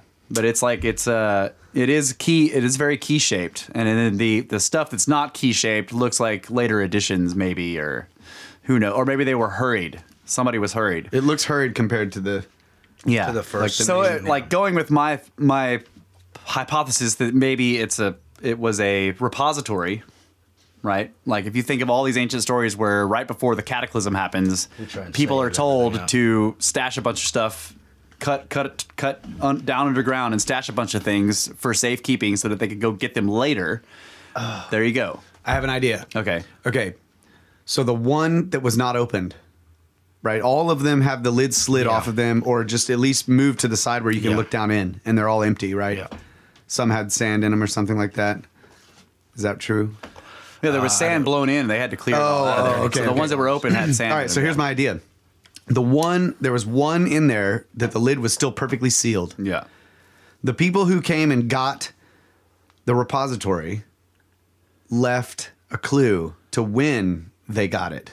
So they took everything out, and then one of the boxes they filled with soils and the skeleton of the bull that basically Pointing to Taurus. Pointing to Taurus. The age of Taurus is when they opened it and they took it out. Oh man, That's really cool. So it's like my hypothesis plus your hypothesis. Yeah. Right? Yeah. All right. Mystery solved. mystery solved. Next mystery. Next mystery. Next. So I'd like to know what, like, there's two sort of conflicting accounts. You thought, or Archer, you had mentioned there was like a mummified bull skeleton, and then you had said that it was like just full Fragmented. of all this debris, but inside of it was the full skeleton of, Yeah, of, but of a bull. it was They had mixed to piece in it with, together. If I'm remembering correctly, it was full of soil. There was the entire skeleton of a bull in there, but it was in fragments. But it was also mixed in with the fragmented chunks of many other things. How badly fragmented was that after TNT? Yeah, that's true. Like That's a good point. Yeah, I don't that's know. gonna be to get that granite box open. Yeah, it's gonna you're gonna be be a needing to- serious blast. Yeah. what's it gonna do to the contents? Yeah. All right. Well, We just Yeah. we just further blew research. this safe open and everything inside's fragmented. I don't understand. Oh, the bills are burning. Yeah, no. From what I understand, there was a carcass of a bull. I don't know if it was mummified or what the other contents were, and I haven't dug into that. I was so astounded with the boxes that I Yeah. just rabbit holed down into the boxes without caring about the contents. So that's the way to do it. Right. Right. It's not the other way, where we only look at the contents and not the box. I'm not thinking outside of the box. I'm thinking about the box. Yeah. I'm inside the box thinking about the box. itself. Yeah. And it's just looking at it from an engineering standpoint, we can't do that stuff today. Right. Like you were saying in the break, just a block of granite that size, before you even cut it out, just the raw stone is what, $180,000, Yeah. something like that. Yeah. And that was in 1980. And that was in 1980. Christopher Dunn went and talked to a bunch of the top stone quarry, stoneworking places that he could find. And the top one responded. The guy, he's got a piece of the dude's email in his book or whatever, or the letter the guy sent back to him saying, "Thank you for all this fascinating information. I have no idea how they did this. If we were to do it today, number one, the block itself, not even cut out of the quarry, just the stone in the quarry, real estate. the real estate stone in the quarry is still not cut out of it, would cost you like $175,000 to $180,000, and that was in 1980 something." Then he was saying that you would have to get thousands of government permits to be able to transport it, because it's the weight and the cargo is just infrastructure needed to- the infrastructure needed to move it is so ridiculous. You'd have to clear entire highways to get it down the road. And, and then after that, they would put it in their shop, right? Because he was like, we can't do it on site. These blocks were clearly cut on site. He was like, we'd put it in our shop and we would do our best to make the block, but then we would have to cut it into 5 pieces to deliver it, and then we would bolt it together on site to try to get the tolerances correct. But it wouldn't be exactly correct because they obviously made them in the tunnels. And he was like, we're not capable of doing that. All of our giant machines for cutting giant blocks are here in the shop. Yeah. And we don't have any giant machines for cutting giant blocks that we could take to a site a tunnel. and do it in the tunnel. Yeah. Much less move the block. Right. But So before any of that, basically what you're saying is, for all you totalitarianists out there, you need a pharaoh that's like, bring the block. It's like all the red tape is gone. yeah, that's right. Bring me block. Okay for all permits. Yeah. Yeah. That's step number 2. Yeah, Right. 'Cause yeah. You gotta, First, you got to get it First out you gotta of the buy it. wall. Yeah. right. First, you need to be the ruler of the entire world. And then you got to do it 26 more times. Right. so where did they come from? Where was the granite? Is it They assume Aswan, Aswan. but, They, Yeah. they have soon on Aswan, yeah. but it's 500 miles away or whatever? Yeah, Aswan. but Aswan. yeah, Aswan has the famous pink granite, right? But I'm pretty sure there's other types of granite there because it's obviously not pink granite. This stuff is very dark. Right, that's the black granite. I think some are basalt. Yeah, and basalt. That might be a basalt. Yeah. God, it's amazing. So just some interesting stuff about cutting granite for people that don't know this. Like I was looking into this like recently this week. Granite is an agglomerate of materials. It's formed what they call abyssally, right? So it's an igneous, technically igneous, but it's formed abyssally. In other words, it isn't the same as lava that flows out onto the surface and then hardens. Yeah. Right. Basalt is a type of granite that mostly forms deep underwater, right? So you like way down underwater where the pressure is incredibly high, and then the water does all kinds. Right, the water does weird things to it too, like just the coldness and the way the heat is radiated off of it and can't go very far very fast. So it does certain things with crystalline. Right. So sometimes you get columnar basalt, which is a crystalline formation of basaltic rock, right? But regular granite that doesn't have that doesn't form those hexagons forms abyssally. So the lava gets up into the crust somewhere and then cools very slowly and hardens over time under great pressure. Yeah. Right. So granite is made abyssally, like think 40 miles down underneath the crust or whatever, right? So you got a volcanic thing and you've got a like a volcanic, what are they called? The chambers? Mm-hmm. Yeah, magma chamber. Right, magma chamber. So the lava injects into the magma chamber and fills it, and the pressure is still incredibly high, and it never makes it to the surface in a volcanic eruption, but just slowly over time cools and hardens, and then other pressures are possibly the same magma pushing it up. Pushing up, and the crust pressure pushing down. Right. So then eventually, if all the circumstances are right, like with Enchanted Rock, the bowl or the top dome of that will end up on the surface or near the surface, and you can start mining it. Okay, so that's granite. It's abyssal. It's full of a bunch of different materials that are held together by molecular and atomic bonds rather than chemical ones. Like we're used, most of our glues they're all chemical bonds, right? But when you have a molecular bond, it's incredibly strong, and an atomic one is even harder, right? Yeah. So granite's like that, and like the Aswan granite, the famous pink Aswan granite is like 55% quartz. Yeah. Okay, so it's got an incredibly high quartz content. Mm. Whereas, and most granite has quartz in it, which is why if you move it around in the sun, it sparkles. Okay, it's got little tiny chunks of gold, right? And all that, yeah, it's got little tiny bits of all this different kind of material. So cutting granite is a pain in the ass because your cutting tool is hitting a different material every time it moves along it. It runs into a piece of quartz, and then it skips off the quartz, and then it hits something softer, and then it hits something harder right after that, after it cuts into the soft thing. And so it tends to shatter cutting tools. Yeah. Granite is incredibly difficult to cut. Lasers don't do anything to granite.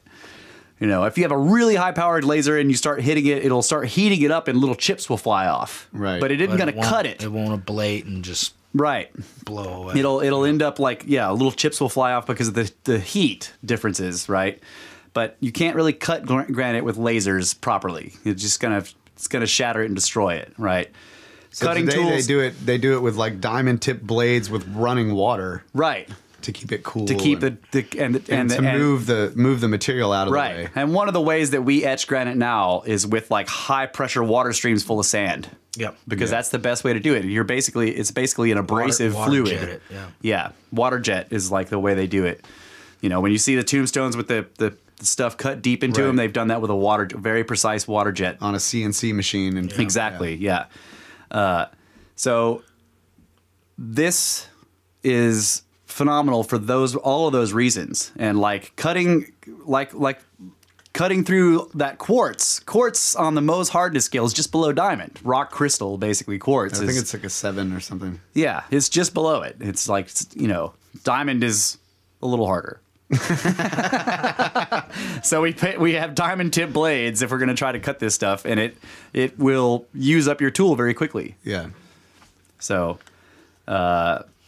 some of the core stuff that Petrie was looking at have those incredibly deep, like the what is it called, the depth, the tool marks. Yeah, the tool marks show like that it was like rate, the feed rate. That's what it is. So, incredibly high feed rate. What you're thinking of is actually, if you want, we can. Oh yeah, we need to take a break. Take a break, and we'll talk about core number 7. Yeah, talk about core number 7.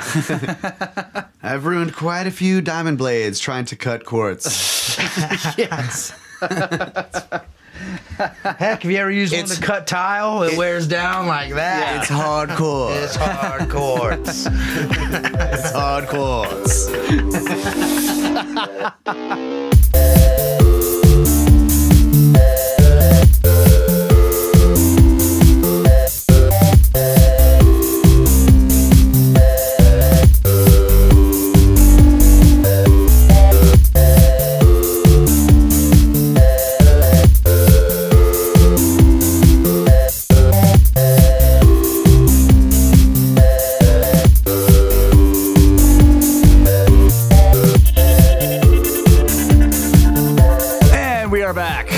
The Serpent Podcast, 3 snakes and 1 long head. Talking about Impossiblocks. So, we done with the Serapium. We're going to move on to core number 7. We are moving on to core number 7. I mean, we can always go back to the Serapium. There's too much to talk about. That's right. So to start off core number 7, I think we have to kind of explain feed rate of machining. So the easiest thing to think of is take a stick of butter with a butter knife. And when you cut into the length, so if you're cutting along the length of the stick of butter, when you cut into it, you start having what they call a chip, that sheath coming up from the top of the knife blade. Yeah. And it'll curl. It'll start to curl and peel off of that stick of butter as you're cutting through. Now this is how anything we cut ever works. There's always a point where the blade contacts a surface and a point where it starts to cleave in and create that chip. Yeah. The thickness of the chip is in relation to what we call feed rate, which is the amount of material removed per cut. Right.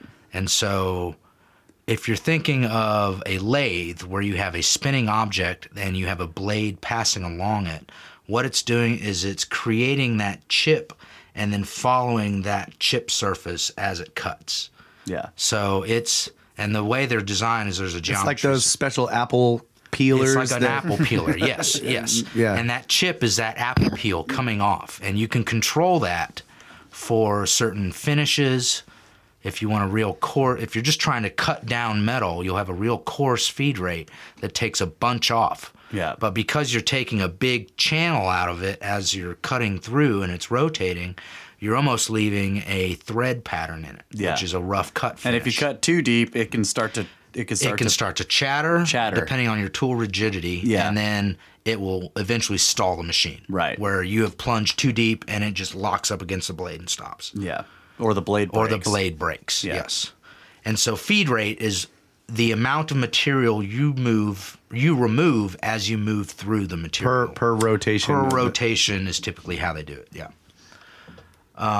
So, when you're cutting aluminum, you're taking off, for a rough finish, you're looking at up to 1/16 of an inch thickness of a chip coming off of that blade as you're cutting through it.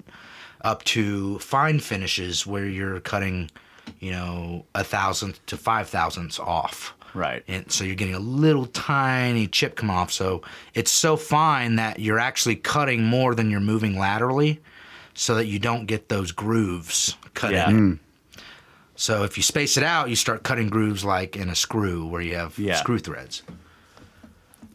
Core number 7 is Now wait, let's talk about feed rate of drills because that's different. Sorry, yes. So it's kind of one and the same where the cutting blade is at the tip of the drill, and the grooves of the drill are moving the material out. Are moving the material up through. The grooves of flutes are for clearing material out that is coming off of that leading edge. Yes. Yeah.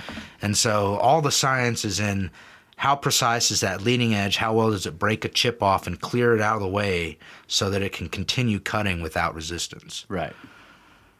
And so the same principles work for lathing, for drilling, for machining, for any of that stuff, where you have a certain amount of material you have to clear off, and you have a certain speed in which you have to do it, and a certain finish you have to achieve. And so based on that, you set your parameters so that you're clearing off the perfect amount of material for that surface finish you need. Yeah. There is core number 7, which is a granite core sample that was found, I believe, by Petrie. Petrie. Yeah. That is housed in the National Museum in London, and part of their Egypt exhibit and all that. Yeah. I don't know if it's kept in the vault or whatever, but it shows it's a core sample, probably about 6 or 8 inches long by what looks like 2 to 3 inches in diameter of granite. And you can see the tooth feed cut marks revolving around that core sample. Yeah. Like a screw. Like a screw. Yeah. So when you take a core sample, you can see this in any core sample that you make. You can see it with any machining that you do. So You core can see sample. A core sample is a hollow drill. Yes. Like yes. a cup, like imagine a cylinder Yeah. that has teeth on the on the outside bottom edge. edge of the cylinder. Yes. Right. And as it cuts down, it's the core is like actually Inside going the inside middle the of it, cylinder of the yes. drill. Right. And So then the core sample is actually that thing broken out of the original hole. Right. Yeah. Right. From the inside of that auger blade. Right. right.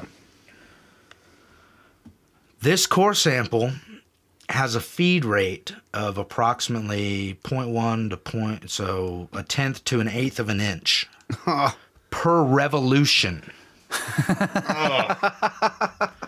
And it's granite. So we typically, you know, when I was cutting aluminum the other day, it was an RPM around 1400 with a depth of cut no larger than a 16th of an inch, let's say. Yeah. So you're taking a 16th of an inch cut, but you're moving at 1400 RPM. So you don't have much time for that thing to come back around. So you're not forming a very thick chip at all. Yeah. You're talking maybe 5/1000ths of an inch thick chip. Right. We're talking an eighth of an inch chip Per revolution. per revolution out of granite. I have a question. So do we actually? And that's with a hollow drill. That's the other That's thing. with a hollow drill. do we know? Do they have the hole as well as the core? They have some holes. They have some holes. So what I'm yes. wondering is what was the thickness of the blade? Because like let's imagine it was a 1/4 inch thick. So your Well, here you go. whole diameter would be a 1/2 of an inch longer than your core diameter. Right. If you had a 1/4 inch thick blade and on that's what I wanted to bring up is that in some of those core holes that they found, you can see where they broke off the core sample. Yeah. And the stump of the core sample is sticking up above where the blade dug in. was dug in, so you Yes. can see the thickness of the blade in there. Right. And how thick was it? I don't have measurements. That's about 1/16 of an inch, and the core is about 8 inches across. Okay, so it's about a 16th to an eighth of an inch thick blade. Yeah. Right. Cutting an eighth of an inch per revolution, into granite. Yeah, we don't have. We can't do that with carbide and aluminum today. With the technology, we can't.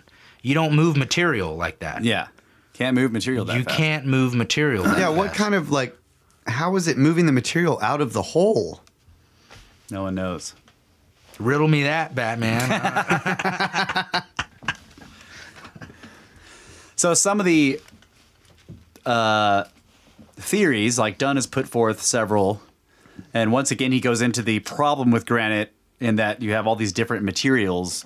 And here's the other thing he talked about. So when they did this in Aswan granite, which again, like we said, was 55% quartz or rock crystal, the feed rate was actually higher when the blade was cutting through quartz than it was when it was cutting through softer material.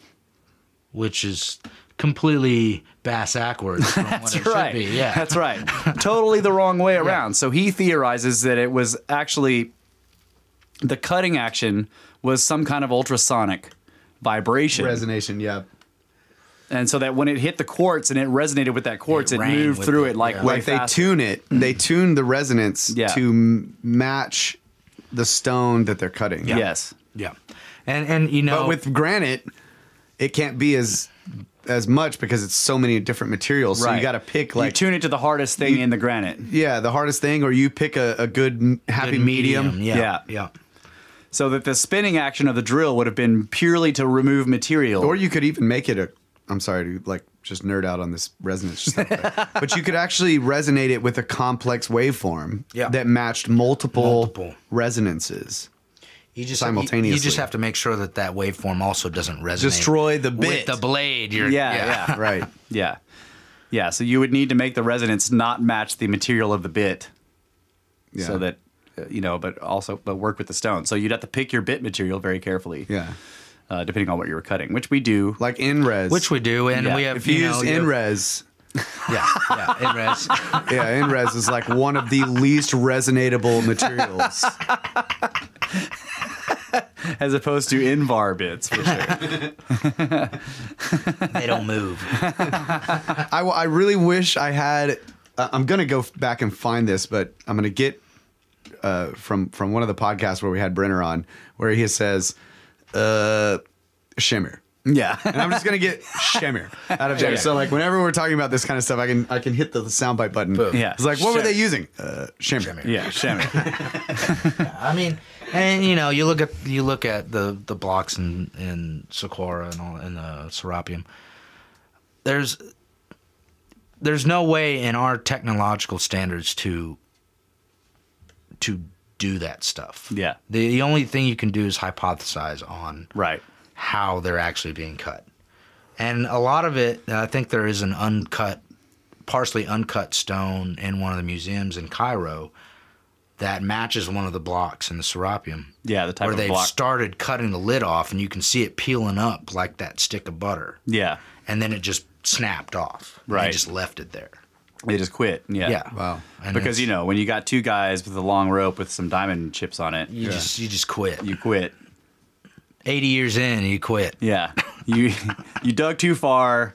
It got another thing they have in some museum. I don't know if this is in the Cairo Museum or if this is in London, but they have a big block like that, and it's turned to the side so that the cut edge, the slot Vertical. is on the top, and you can see that they got off line. That they wanted to cut a straight line, and then it started going this way, and they cut like 8 or 9 inches sideways past where you would have long stopped if you were hand cutting. And Dunn talks about that too. He's like, look, if you're hand cutting, I don't see how they could get this far out of whack before you stop. Okay, we're scrapped. Yeah. The speed of the tool determines the length, the size of the mistake, right? So like if you're using if anybody who's cut wood with like a little jigsaw, that blade's going up and down real fast, and you can easily get off, and then you're like, oh shit, and you cut 2 or 3 inches off, and then you're like, and you have to throw that piece of wood away and start over because you've cut too far to start over with that piece of material. Yeah. Where if you're hand cutting, you immediately see that you're starting to get off, and you stop, and you're like, wait, whoa, correct okay, it. You correct, and you can see those correction marks in the cut. Yeah, where you deviate and then come back on. Right. Yeah. Cut. If you don't go back and polish it. With sand. Yeah. So you were talking about the way they etch the granite today with the water torch, the water jet. Right. Is there a possibility that they could have been actually making that core with like an extremely fast water jet, circular spinning water jet? So like imagine you have that would blow the material. Imagine you have your core bit, right? Yeah. And you have like flutes coming up the round, so what we call hole saws, right? In construction industry. Yeah. But it's got a single jet or maybe 2 jets that are spinning. Yeah. And they're say opposite, and that thing is spinning, and so it's actually cutting that groove, but the bit's moving down, and so that the jet is 1/8 of an inch above the rock that it's blowing out. All the pressure and everything is blowing it out. That's an interesting concept, and I'm curious because when you water jet things, there's an obvious taper to any hole or any cut that you make. Where on the side where the cutter is, it's clean and precise, and then on the back side you have a blowout. Yeah. The other problem you would have now that I think about it is friction loss. If you only had an 1/8 inch thick blade, that's how thick your tube of water is. Yeah. And so if you had a core that was 2 feet long, you're trying to put that That pressure through a tiny little pinpoint down. Yeah, Yeah. you it can't wouldn't do it, even no. the friction loss inside that tube would be too high. Yeah. Skirp derp my own theory, guys. See that? Man. Yeah, and it's you know, it's astounding to actually think about the numbers and the material removal rate of some of these pieces. Yeah. And how much they were able to cut into what we consider solid rock. Yeah. The solidest of the solid rock on our planet. Right. The only thing harder, I think, is andesite. Yeah. Yeah. Yeah. And they're cutting it away at 1/8 of an inch per revolution. Right. It's ridiculous. Which asked me to do that with aluminum, and I'd run away screaming. Right, 'cause scared. Things are going to shatter and stuff's going to Things fly gonna apart. blow up. Right. Yeah. Yeah. So let's talk about the Ramses Oh statue. well, one more thing, real quick. He always does this What to was me. the force? He always I'm does sorry, this to me. because Dunn had talked about this, and I can't remember what it was, but the actual downward pressure, the force that would have to be put on a traditional, like say, diamond edged rotating. Blade. rotating to put it hole in. saw to actually get that feed rate. It was like some ridiculous amount. Like I can't tons. remember. Yeah, off it was the top of my multiple head. tons, yeah. Show observer. Yeah, all right, we'll come back to that. But yeah, that was the other thing. It's just like, what Oh, yeah, material? the what immense what amount of 1/8 force. What 1/8 thick material could even hold up under that amount Right, of down force? To Like, take that initial plunge into that material. right? Yeah. So, all right, what were you gonna say? The Ramses statue. Right. Right. So you wanna And talk about that? I've done a little bit of research. I haven't done a whole lot on it. But I think the fascinating thing about these statues is the reproducibility of symmetry between Yes. the faces. Yeah. And also the perfection of the symmetry in the faces themselves. Yeah. And the complexity of the three-dimensional curves that the cheeks and chin and the eyes and the eyebrows form Yeah. is, and how perfect they are one to the next. It doesn't lend any credence to a handmade And the artifact. similar, the radii, Yes. Yes. Yes. of the the co-similar radii and in the features of the faces Right. themselves. Yes. Yeah. Yes. And so if you think about it from a manufacturing standpoint, if you're trying to make something, you want to do it in as few cuts as possible. Yeah. So you want to, if you're cutting all these circles, you want to use the same radius tool for everything that you can. So you don't have what we To call... keep changing out bits. You don't have yeah. a tool changeover. Right, yeah. Which, if anything takes down time in manufacturing, it's a tool changeover. 'Cause Yeah. the more things you can do with one tool, the faster you can do it. Right. And so... I'm familiar with that with drawing. Yes. The less you have to change out that pencil, the That's faster right. you can draw. That's right. I draw everything with a 0.3. There you go. 0.7 for the eyebrow. That's right.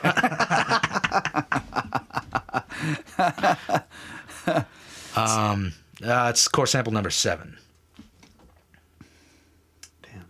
So, one of the things that Dunn did, which was he gave a presentation on that statue. I don't know if you're going to talk about this, but where he basically they had a picture and he cuts the picture in half and then takes one side and just flips it over onto the other side. Yes, I've seen that. Yes. Yeah. And it It's merges a perfectly. perfect mirror image. Yeah. Yes. So if you're looking at the face front on, if you cut it vertically straight down the center of the nose, and then you have like two halves of the photograph. You can take one half of it and flip it over and lay it on the other side, and they merge seamlessly. You perfect can't even mirror tell, images. which means that Yes. it is that one side of the face is a perfect exact mirror image of the other Yeah. side of the face, which, like he says, you can't do by hand. You don't do that by hand. Right. No. And one and this is a great point- colossal statue. Yes. The There's statue of Ramses. 4 of them. Yeah. They're It's not enormous. just one. There's 4 of them, and they're like 150 feet tall. They're huge. Yeah. Yeah. And that's so that's another point he brings upon is that like you can't you have even in today's age you have places in a construction site where things are machine made Yeah. and places on a construction site where things are man made and man done. Right. And all of that is not just division of labor, it is division of working power and amount of time it takes to do a certain job. Yeah. And the final end goal. How much is it worth precision-wise and man-time-wise to do it this way versus this way? Yeah. So we don't do things the hard way just because It's you're possible. supposed to do it Well- the hard way. Okay, so there's artists that do things the hard way. Right. Because the end result is so amazing and mind-blowing. Right, like But you can't- hand hammer brass and shit like that. Right. You can't. And even like the marble sculptures from Rome and stuff that are just polished, like they're just amazing. Yeah. But still, those are not construction sites. When you get to a stone carving that's 150 feet tall, this is a construction project. Like Yes, this is a that major, is a major undertaking. Yeah. So it's one thing for an artist who's making a piece of art, and it's usually a single guy, a single person, and they will go to untold, lengths or whatever to reach some specifics in their work of art that is ridiculously hard, and that's one of the things that makes it so awesome. But on that scale, it's like this requires a crew. Like this is not a one-man job. Right. And at that point, it requires a crew that can do everything the same exact every time. Right. All the So time. when you're looking at like similar things in modern times would be like the Large Hadron Collider. Right. All of the precision and everything that has to be in every aspect of that entire structure, all of the materials, all of the instrumentation, and that's a huge, massive group of people all doing this. It's both high technology and a work of art, high precision, and a man-made work of art. Yes, Yeah. But it's also got a very specific purpose. Very right. And this is a specific, statue, right? Like this Right. is a carving. So Yeah. it's weird, to think about that. Like another, I guess you would say a modern comparison would be some of the like Mount Rushmore.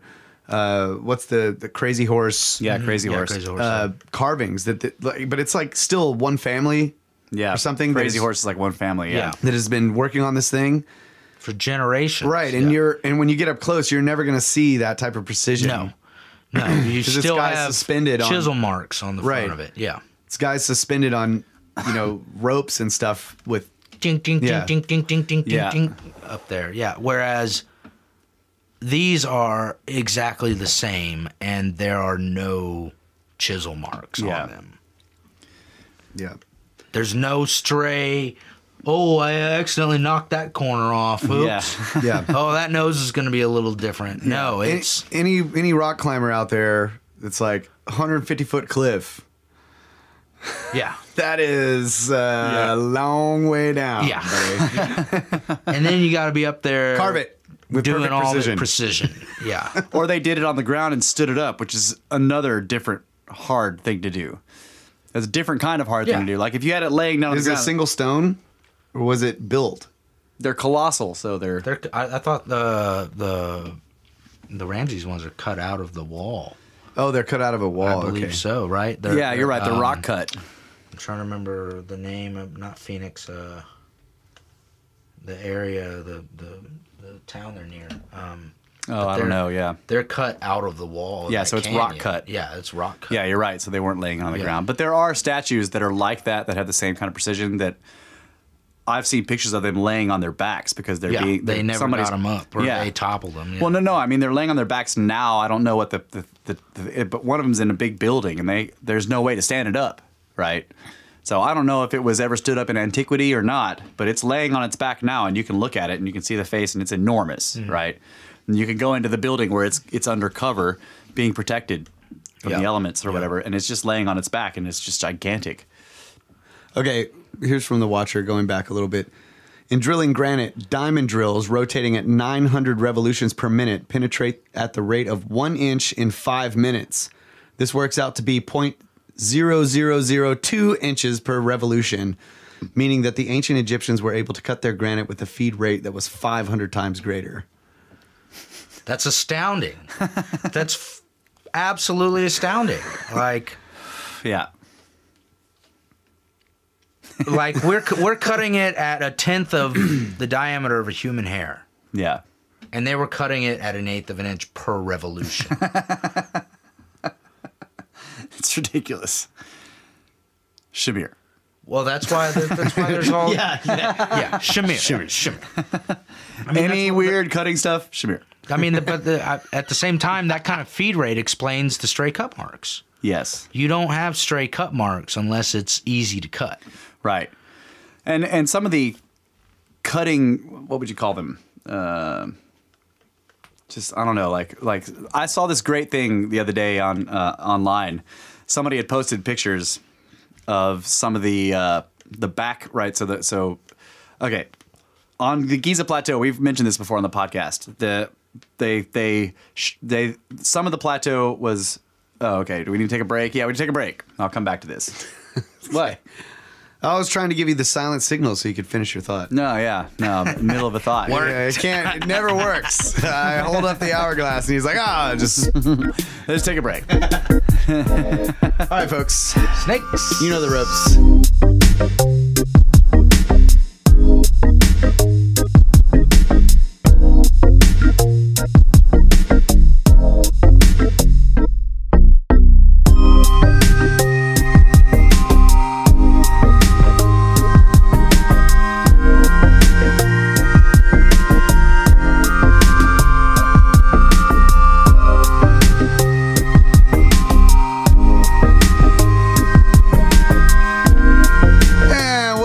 To your one-stop shop for everything ancient rocks.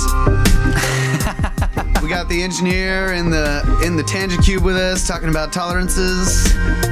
We are very tolerant here at Brothers of the Serpent Podcast. Tiny tolerances. tiny tolerances. Not hating. But we're pretty sure it wasn't dudes in butt flaps with copper chisels. That's right. That's right. So wait a minute. Now, way back to first segment, you just mentioned this. Like, while you were looking at those serpentine effigy mounds in New York, you're following your compass on your phone, and it just starts spinning all the way around. Like, why did you leave that out of the first segment? So I totally forgot about it. Shame on snakes. Shed your skin right now. I was walking around the side of that mountain, and I'm trying to triangulate my position based off this point I had put on the Google Maps, and I'm sitting there watching, just literally standing there on the side of this mountain watching my phone and the position that Google Maps is showing me that my phone is pointing. Yeah. Because it'll show you that little blue cone showing which direction you're pointing. And several times I stopped moving and just to take my bearings and compare between the two maps I have. And the blue cone on my Google Maps would just sit there and slowly go in a circle once or twice and then finally lock in on a direction. So that's cool because a lot of, like, it just makes me think of the Serpentine Mound in Ohio. Right. And which is built on top of a magnetic anomaly. Okay. So bam. Right. All right. And speaking of the Serpentine Mound, I was doing some reading on that the other day, and one thing I didn't know is that the astronomical alignments, I always say that wrong, the astronomical alignments of the Serpent Mound are actually more precise than Stonehenge. Oh, wow. It's phenomenal to me. It's like, holy cow, I did not know that. Wow. Holy snakes. Holy snakes. That's freaking awesome. Yeah. Dude, you know. See, they should have built Snakehenge. Snakehenge. Imagine how many hippies you would get every solstice. I'm pretty sure, folks, we've definitely got the #1 candidate for guest host for Brothers of the Serpent podcast. If we are, hanging on the spikes inside of an ancient tomb and can't do a podcast one week. We might have to, Hey, call Brenner over to the house. Heck yeah, and you guys we'll, just strike up another late night. knock it out. Oh, that's awesome. All right. So Where were you going with your Yeah, thoughts? all right, I so rudely interrupted you with the No, it's with not. the It's totally not rude. Totally not rude. Chronos struck. So, when it comes to precision cutting of these stones or whatever, like the Giza Plateau itself was a limestone plateau. Some of it was higher, like some of it was sticking up basically above where the level of the plateau is now, and other parts were eroded down below the level of the plateau now. So somebody at some point in ancient times came along there and cut off all the high parts, okay, to make it flat. But then the parts that were still eroded below the level they wanted, they filled with basalt slabs. Yeah, which happened to be perfectly flat with the top of the platform. But the bottom is cut to the contours of the erosion of the limestone. Like they poured in the basalt. Right. Yeah. And they did, and they did something similar with the Sphinx temple. Yes. The eroded limestone blocks that were taken out of that had been at one point removed from the Sphinx enclosure. The Sphinx enclosure. Little Robert Shock. Little Robert Shock window there for you. They were set in, to the Sphinx temple, and that was then heavily eroded later. Yeah. And they fitted Somebody came along later and fit granite polygonal stones Into that eroded and rock. fit the back sides of the front side of the granite is all flat and smooth, and the back sides of the granite are fit to the contours of the erosion pattern of the limestone blocks behind it. And limestone core blocks. But this is obviously- that erosion pattern wasn't there before. Obviously, Shamir. yeah, and that's also a great argument for the age of the Sphinx, because that the blocks that they removed from the Sphinx enclosure were not eroded when they removed them. Right. So it's like their place. That's also what I think is a great argument for 3 eras of construction. The original was the original gigantic megalithic. Some of them are 400 tons core blocks pulled out of the enclosure of the Sphinx, and they built the original what is called the Sphinx or Valley Temple in front of it out of these gigantic megalithic core blocks. Yeah. And then a lot of time passed, or incredible torrential rains for some long period. Either like the shock, even with the rainfall, it had to be a long period. right? Yeah. So either a very long time passed, or a long period of incredible torrential rains that was almost unending. Yeah. Either way. A somewhat less long period with unending torrential rain. Right. 1,000 years of unending torrential rains, or hundreds of thousands of years, or maybe tens of thousands, whatever. It's hard to tell how much the erosion would happen to the limestone if it was an arid place. Right. So you would need some kind of rainfall. Anyway, all this time passes after the initial construction of that core temple, and then somebody later comes along with still anomalous, but not as anomalous, or maybe anomalous in other ways, abilities to construct things, and builds a sheathing for the Valley Temple in granite. Okay. That matches that worn line. Not as megalithic. Yeah. The blocks aren't as heavy. But the difficulty in that is what they did with the stone, and that it was granite instead of limestone. Right. And then the next period of building is what I think was the dynastic Egyptians. Much later. What we classify as. Right. The dynastic Egyptians, and like, so in South America and Peru. And still amazing. Yes, fantastic with the dynastic Egyptians, but I think they learned from these structures that were on this plateau. So, in my opinion, the plateau of Giza was cut flat out of pure limestone. There was no eroded part when they first cut it flat. The eroded just part was solid sheathed metal, later. That eroded part that was covered in the basalt was done by the people who sheathed the Sphinx temple, right? So the same torrential rains or whatever it was that eroded the Sphinx core blocks for the Valley Temple is what also caused that massive eroded, those huge eroded parts of the what was originally a flat, smooth limestone plateau. Right. I would also say there's an argument for the longer period of time with less torrential rainfall. I would agree. Because in that depression of the Sphinx enclosure, if you had enough torrential rainfall, it's going to fill up, and therefore you have no more erosion. Yeah. You have sediment taking place. Building up. Because Right. once it's a pool, then you've got sediments, calcification or whatever on the surfaces of the stones. So if it was just constant torrential rainfall, that thing would have never drained, Right. and you would have never had Yeah. the erosion. So to me, it's you have to have little enough rain to where it's not filling up and it's constantly running down the sides. Yeah. Which extends the period of time it must take. Well, Yeah. the show observer was saying, floods on floods on floods, Yeah. where you have periods of extreme wetness and then dryness, and where they Right. can go and patch stuff up, and then extreme periods of wetness again to Yeah. cut limestone out and Yeah. wash all this stuff. He's also suggesting that the second period of construction shows advancement because they built it out of granite, which won't erode like the limestone Right, did. right, But right. that, to me, I also think maybe that the people who built the initial thing did not know that there was going to be. They didn't know that there was going to be this. Like, basically, I think that a lot of that erosion was caused by cataclysms. Pre-diluvian. Yeah. Yes. Like large impacts that cause huge Well, I mean, amounts of the people that constructed it were antediluvian. Yeah, antediluvian. I'm sorry. Yeah. They were antediluvian. Gotta They were, get my snake terms correct. Well, I mean, and you look at the plateau itself, and the plateau itself is a feat of engineering. yes. It is, show observer, correct me if I'm wrong, but I believe it's level within a quarter an inch. Yes, all the way across. And it's, all the way across, which is hundreds of acres. yeah. Many square miles. Yes. You're absolutely massive It's leveled to a land mass. flat. It's leveled, like they went up there and cut it flat to within a quarter of an inch all the way across it in any direction you care to measure. Is there a?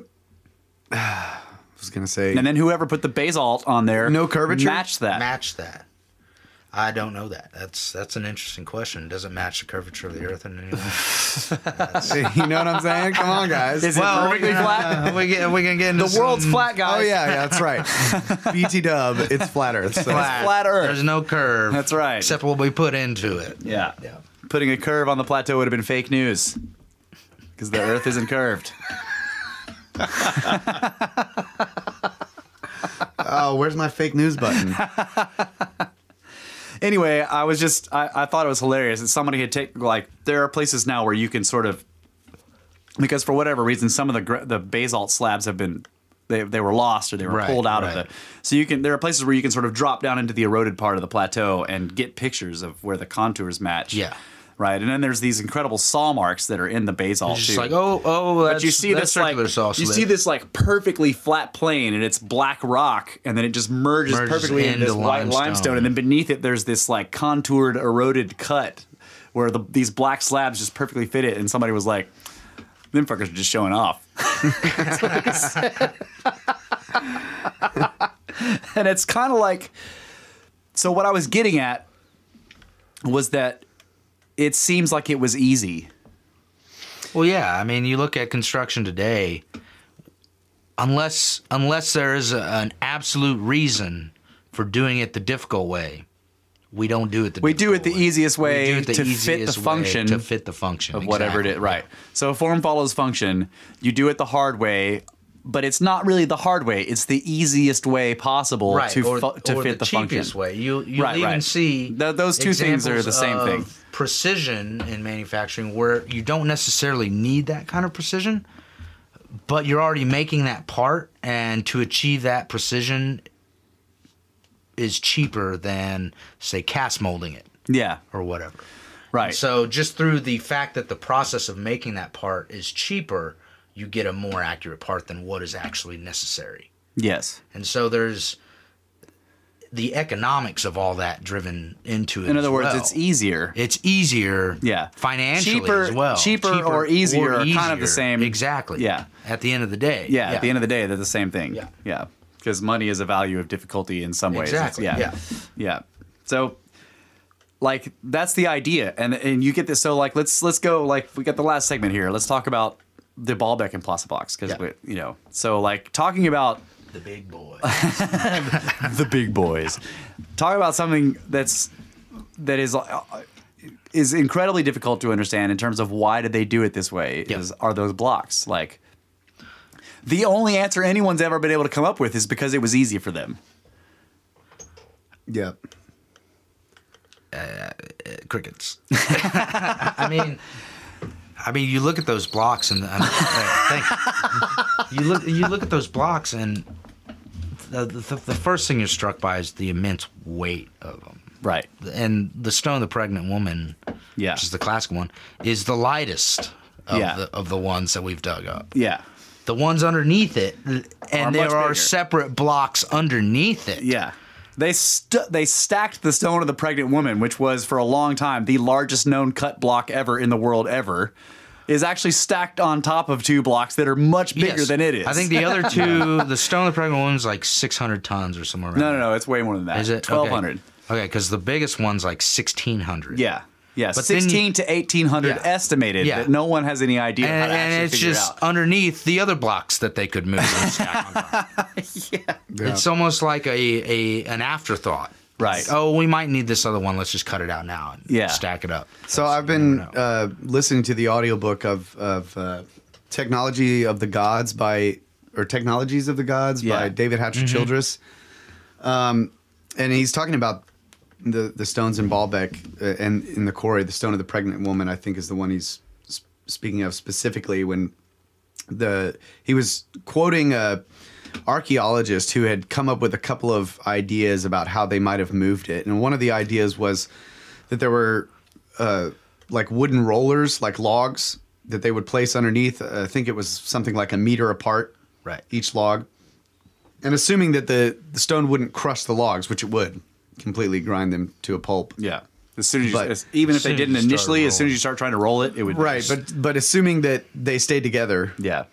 If all of the logs were sitting on a perfectly flat paved road that could handle all of the weight without being crushed as well, it would take 80 tons of force to just move it, to roll it along the rolling laterally, like not up a slope. Now there's like a mountain range between where the quarry is and where the actual site of Baalbek is, no where road. the With no Trillathon. paved road. No paved road. No road at all. But even Yeah. if there had been a road that is completely eroded, it would be going uphill. So I was like thinking, okay, just imagining this flat road.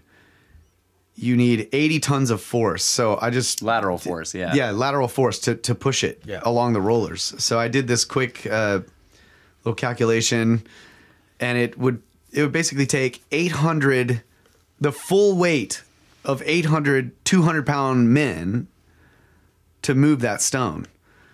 So they would have to, you can't get 800 guys against the back of the stone or any side. Yeah. So they would have to have lashed it with multiple ropes. And even if, say, 2 guys put 400 pounds on one rope, like you'd have to, your rope technology, number one, would have to be pretty awesome. You got to be up to par on your rope. You got to be up to par on your rope technology. So if there was 2 guys per rope, you'd have to get 400 ropes around the log. And then that's still considering around the block. Yeah. And that's still considering that they're all in a straight line, that all of their pulling force is perfectly in a straight line. Yeah. Once they start fanning out, they've got to pull harder. Changes. Yeah. Right. And then they have to equal the force, or the block is going to turn. It's just you'd have to have a massive road. And a massive army. In order to put 200 pounds of force on a rope, you'd be leaning back. And if you were not on a road, you're digging in or slipping. It's just like, this is unreal. And that's on flat ground. Yeah. Yeah. On flat ground, not over a mountain range, and then not even considering stacking it. Right. Then you got to lift it up and put it on top of the previous block you brought. Okay, and then it comes down to this: how do you get the end on the first roller? Yeah. You have to lift the stone. You have to pick it up to put it on the first one. I'm a sculptor up here and say, and I just sculpted myself, sculpted. But I was gonna say you dig underneath and put the. And then what are they rolling on? Then you got to roll it up. But then the surface underneath isn't structurally strong enough to hold anything. Or if it is, you've got to roll that block up out of that hole you did. Right. or dig out the hole. But then the block falls down. But then the block falls down. Yeah, You dig tunnels under the block. Well, first you have to dig completely under the block, right? Like you just completely dig out under the block totally, so that the block's levitating. And then you pave a road. Make sure it's levitating. You make sure it's levitating, and you pave a road underneath it. That's before you logistics, right? The other thing you have to remember is if you're doing a rolling log scenario, even assuming, let's say that we have Impossiblocks that won't break, okay? Impossible. And we're using Impossiblocks to move the Impossiblock. To harness the block in rope, you cannot put any ropes going underneath the block. They all have to go around it all the way around. You cannot. And it's only like 10 or 13 feet tall, or yeah. Well, they're huge. I mean, I think it's 16 to 19 feet tall. Okay, but still, like, you need a lot of rope going only one way around the. You can't wrap it the other way. Right. You can't at all. Right. Otherwise, your Impossiblocks are rolling over your Impossible rope and breaking. You have a 20-foot block and 400 ropes. That's a 20th of a foot per rope? Yeah. 400 rope, and in each rope has a tensile strength of at least 400 pounds. Right. Yeah. Right. So one of the fun this things is before nylon, right? So one of the fun things I did, like, to try to illustrate this problem was we were talking about some archaeologists had proposed that that 6,000 people, like, putting their combined forces on various apparati, various harnesses and all kinds of things. Jesus Johnson giving us facts and meters. What what is this? What is this? We're comparing this block to the speed of light here, watcher. that block will never change shape. 20.3 to 20.7 meters long, 4 meters wide at the base, 4.14 to 5.29 meters wide at the top, 4.21, numbers are hard. Yeah. Especially when you're 60 feet long, 16 feet tall, 19 feet wide, something like that. Maybe it's something else. But the point was that they were suggesting about a crew of 6,000 people, right? So I went on the internet to the Oracle, to the Google, and found a photograph of 6,000 people at some kind of conference. Yeah. Right, where they had put everybody in and it was a giant conference room. It was a big stadium or something that they were in, like a gymnasium or something like that. 6,000 people in there. And I put that up and I was like, how do you get this many people? And you have to see the picture. 6,000 people is a lot of freaking people. How do you get that many people around a block that's only 60 feet long and, whatever? It's just not. Once you see what 6,000 people looks like, you realize, okay, this is not. And feasible. then how do you get all those people up a ramp? Yeah. Well, once you get it, let's say that you've got a perfectly flat road getting to and it's a mile away from the site, right? Or a kilometer or whatever. Once you get it there, now you have to cantilever it up 60 feet off the ground. Yeah. To get it on top of the previous block. Right. Well, going back to this too, like you were talking about 6,000 people. Yeah.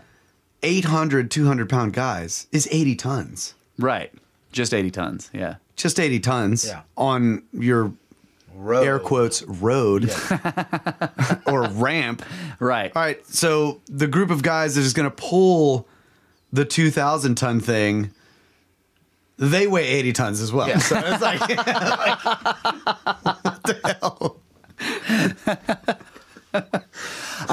I was thinking about this one day when I was driving home from work or something like that, and I was like, I like the whole, like, what is that in family sedans? The family people are always comparing giant blocks to that's like 400 family sedans or or whatever. That's my shtick. Right. How many families? What is that in family sedans? Right. What is that in T-Rexes? As you guys said in late night. Yeah, that's a good one. How many T-Rexes? How many T-Rexes is one Impossiblocks at Baalbek? But I was thinking about Walmart parking lots, right? What is the average capacity of a Walmart parking lot? Right.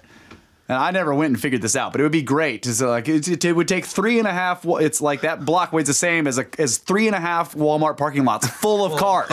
Oh my god! Plus the parking lot itself. And I need to go figure that out and give you guys the weight of the Baalbek blocks in Walmart parking lot. Well, and then you got to do the math. How many family sedans does it take to move that block? Oh, that's a good one. Yeah. No, here's another thing, Russ. You did statics in college. Yeah. So I was thinking, you tie a rope to a stone. Yeah. And you grab the rope, and then you're planting your feet on the ground. And then when you actually, let's say it just takes 200 pounds of force to move the stone laterally, just to slide it. Yeah. What is the static pressure of your feet on the ground with your own weight of 200 pounds when you're leaning back and you've got, you have this acute angle between you and the stone. Yeah. So you're putting the 200 pounds of force on the rope. What is the pressure you're now putting on the ground? Yeah. Beyond your 200 pounds. You see what I'm saying? Yeah.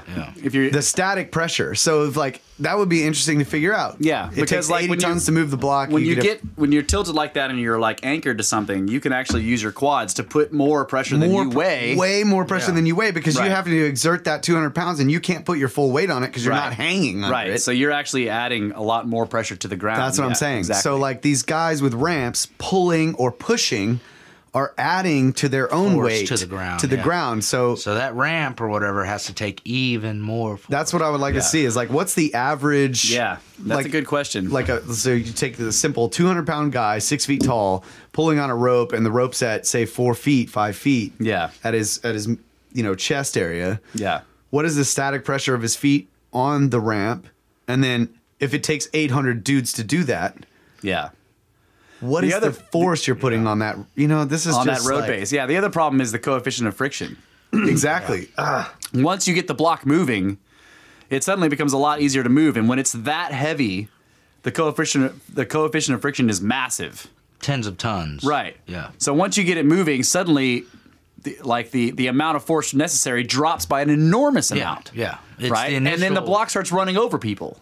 Because you can't stop it. Because you can't stop the force. Once you put the on inertia is right, exactly. Especially if it was on rollers. Just not even inertia, just the coefficient of friction. Like there's a coefficient of friction where when something is pressed against something else, to initially get it started moving takes a lot more force than to keep it moving once it's moving. And that is based on inertia. But that's what I'm saying. Once it's moving, now it has its own inertia. Right. So the force level required to keep it moving drops enormously, and then suddenly people are falling down and getting run over. And then you have like a speed bump on your roller. and then that one little knot on that log.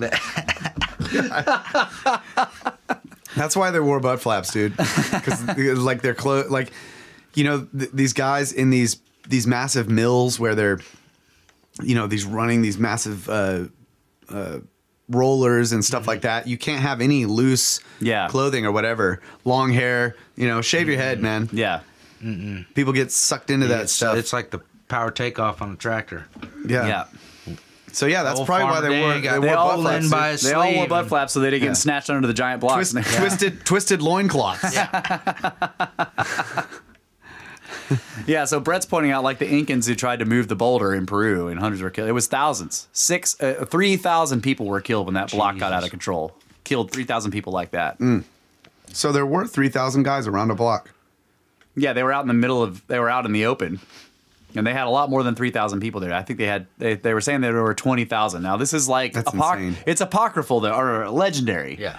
No one has been able to. Half the tribe died when they tried to do this. Yeah, this Incan king was like, we can move this, and it was one of the tired stones, what they call the tired stones, where it's like just on the road, in between the quarry and the site. Yeah. Somebody dropped it and down tools and never came back. Yeah. And so he was like, let's complete the work of the gods. I'm like a god or whatever. Inca is, high one in of the gods. Yeah. In like Sumerian or something, but this is, it's Inca. That's what that means. Inca is like Sumerian word for high one or something like that. Yeah. But like anyway, Snake 5? High one? Yeah. Snake 5 is a high one. Yeah. Inca, Snake 5. It's all the same thing. Yeah, so they were going to move this block, and there was an incline, and they were trying to get it up, slide it up this slight incline or whatever, and they got to a certain point and they lost control of it and it went backwards and it crushed 3,000 people like that. So wow. Industrial accidents. Terrible stuff. It's terrible stuff.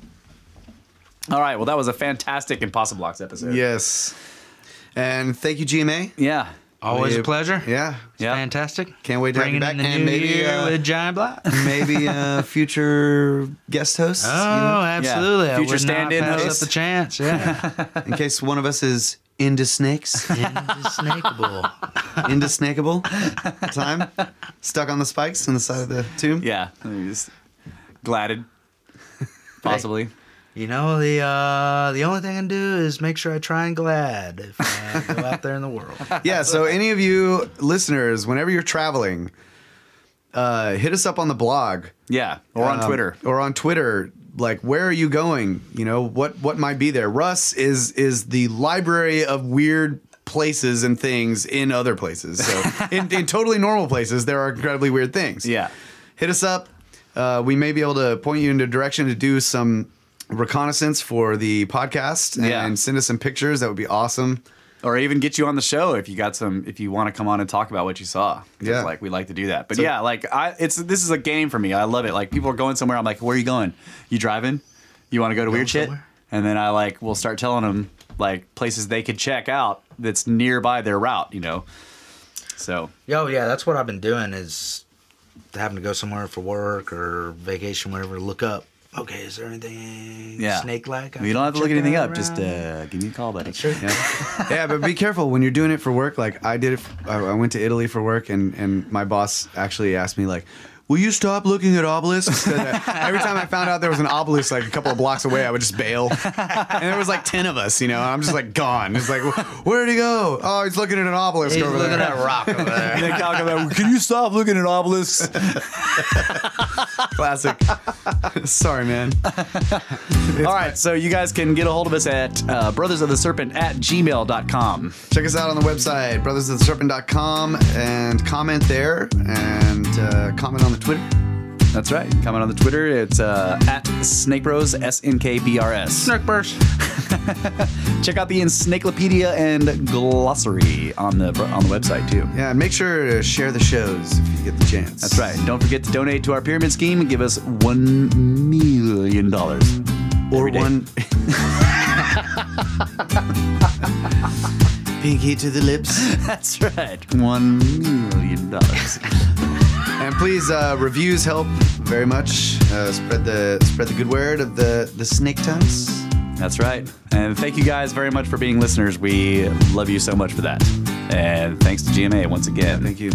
Good night, Adamu. Always on the snake brow. Don't try to move Impossiblocks. Thanks, everybody. Oh, Bring it back.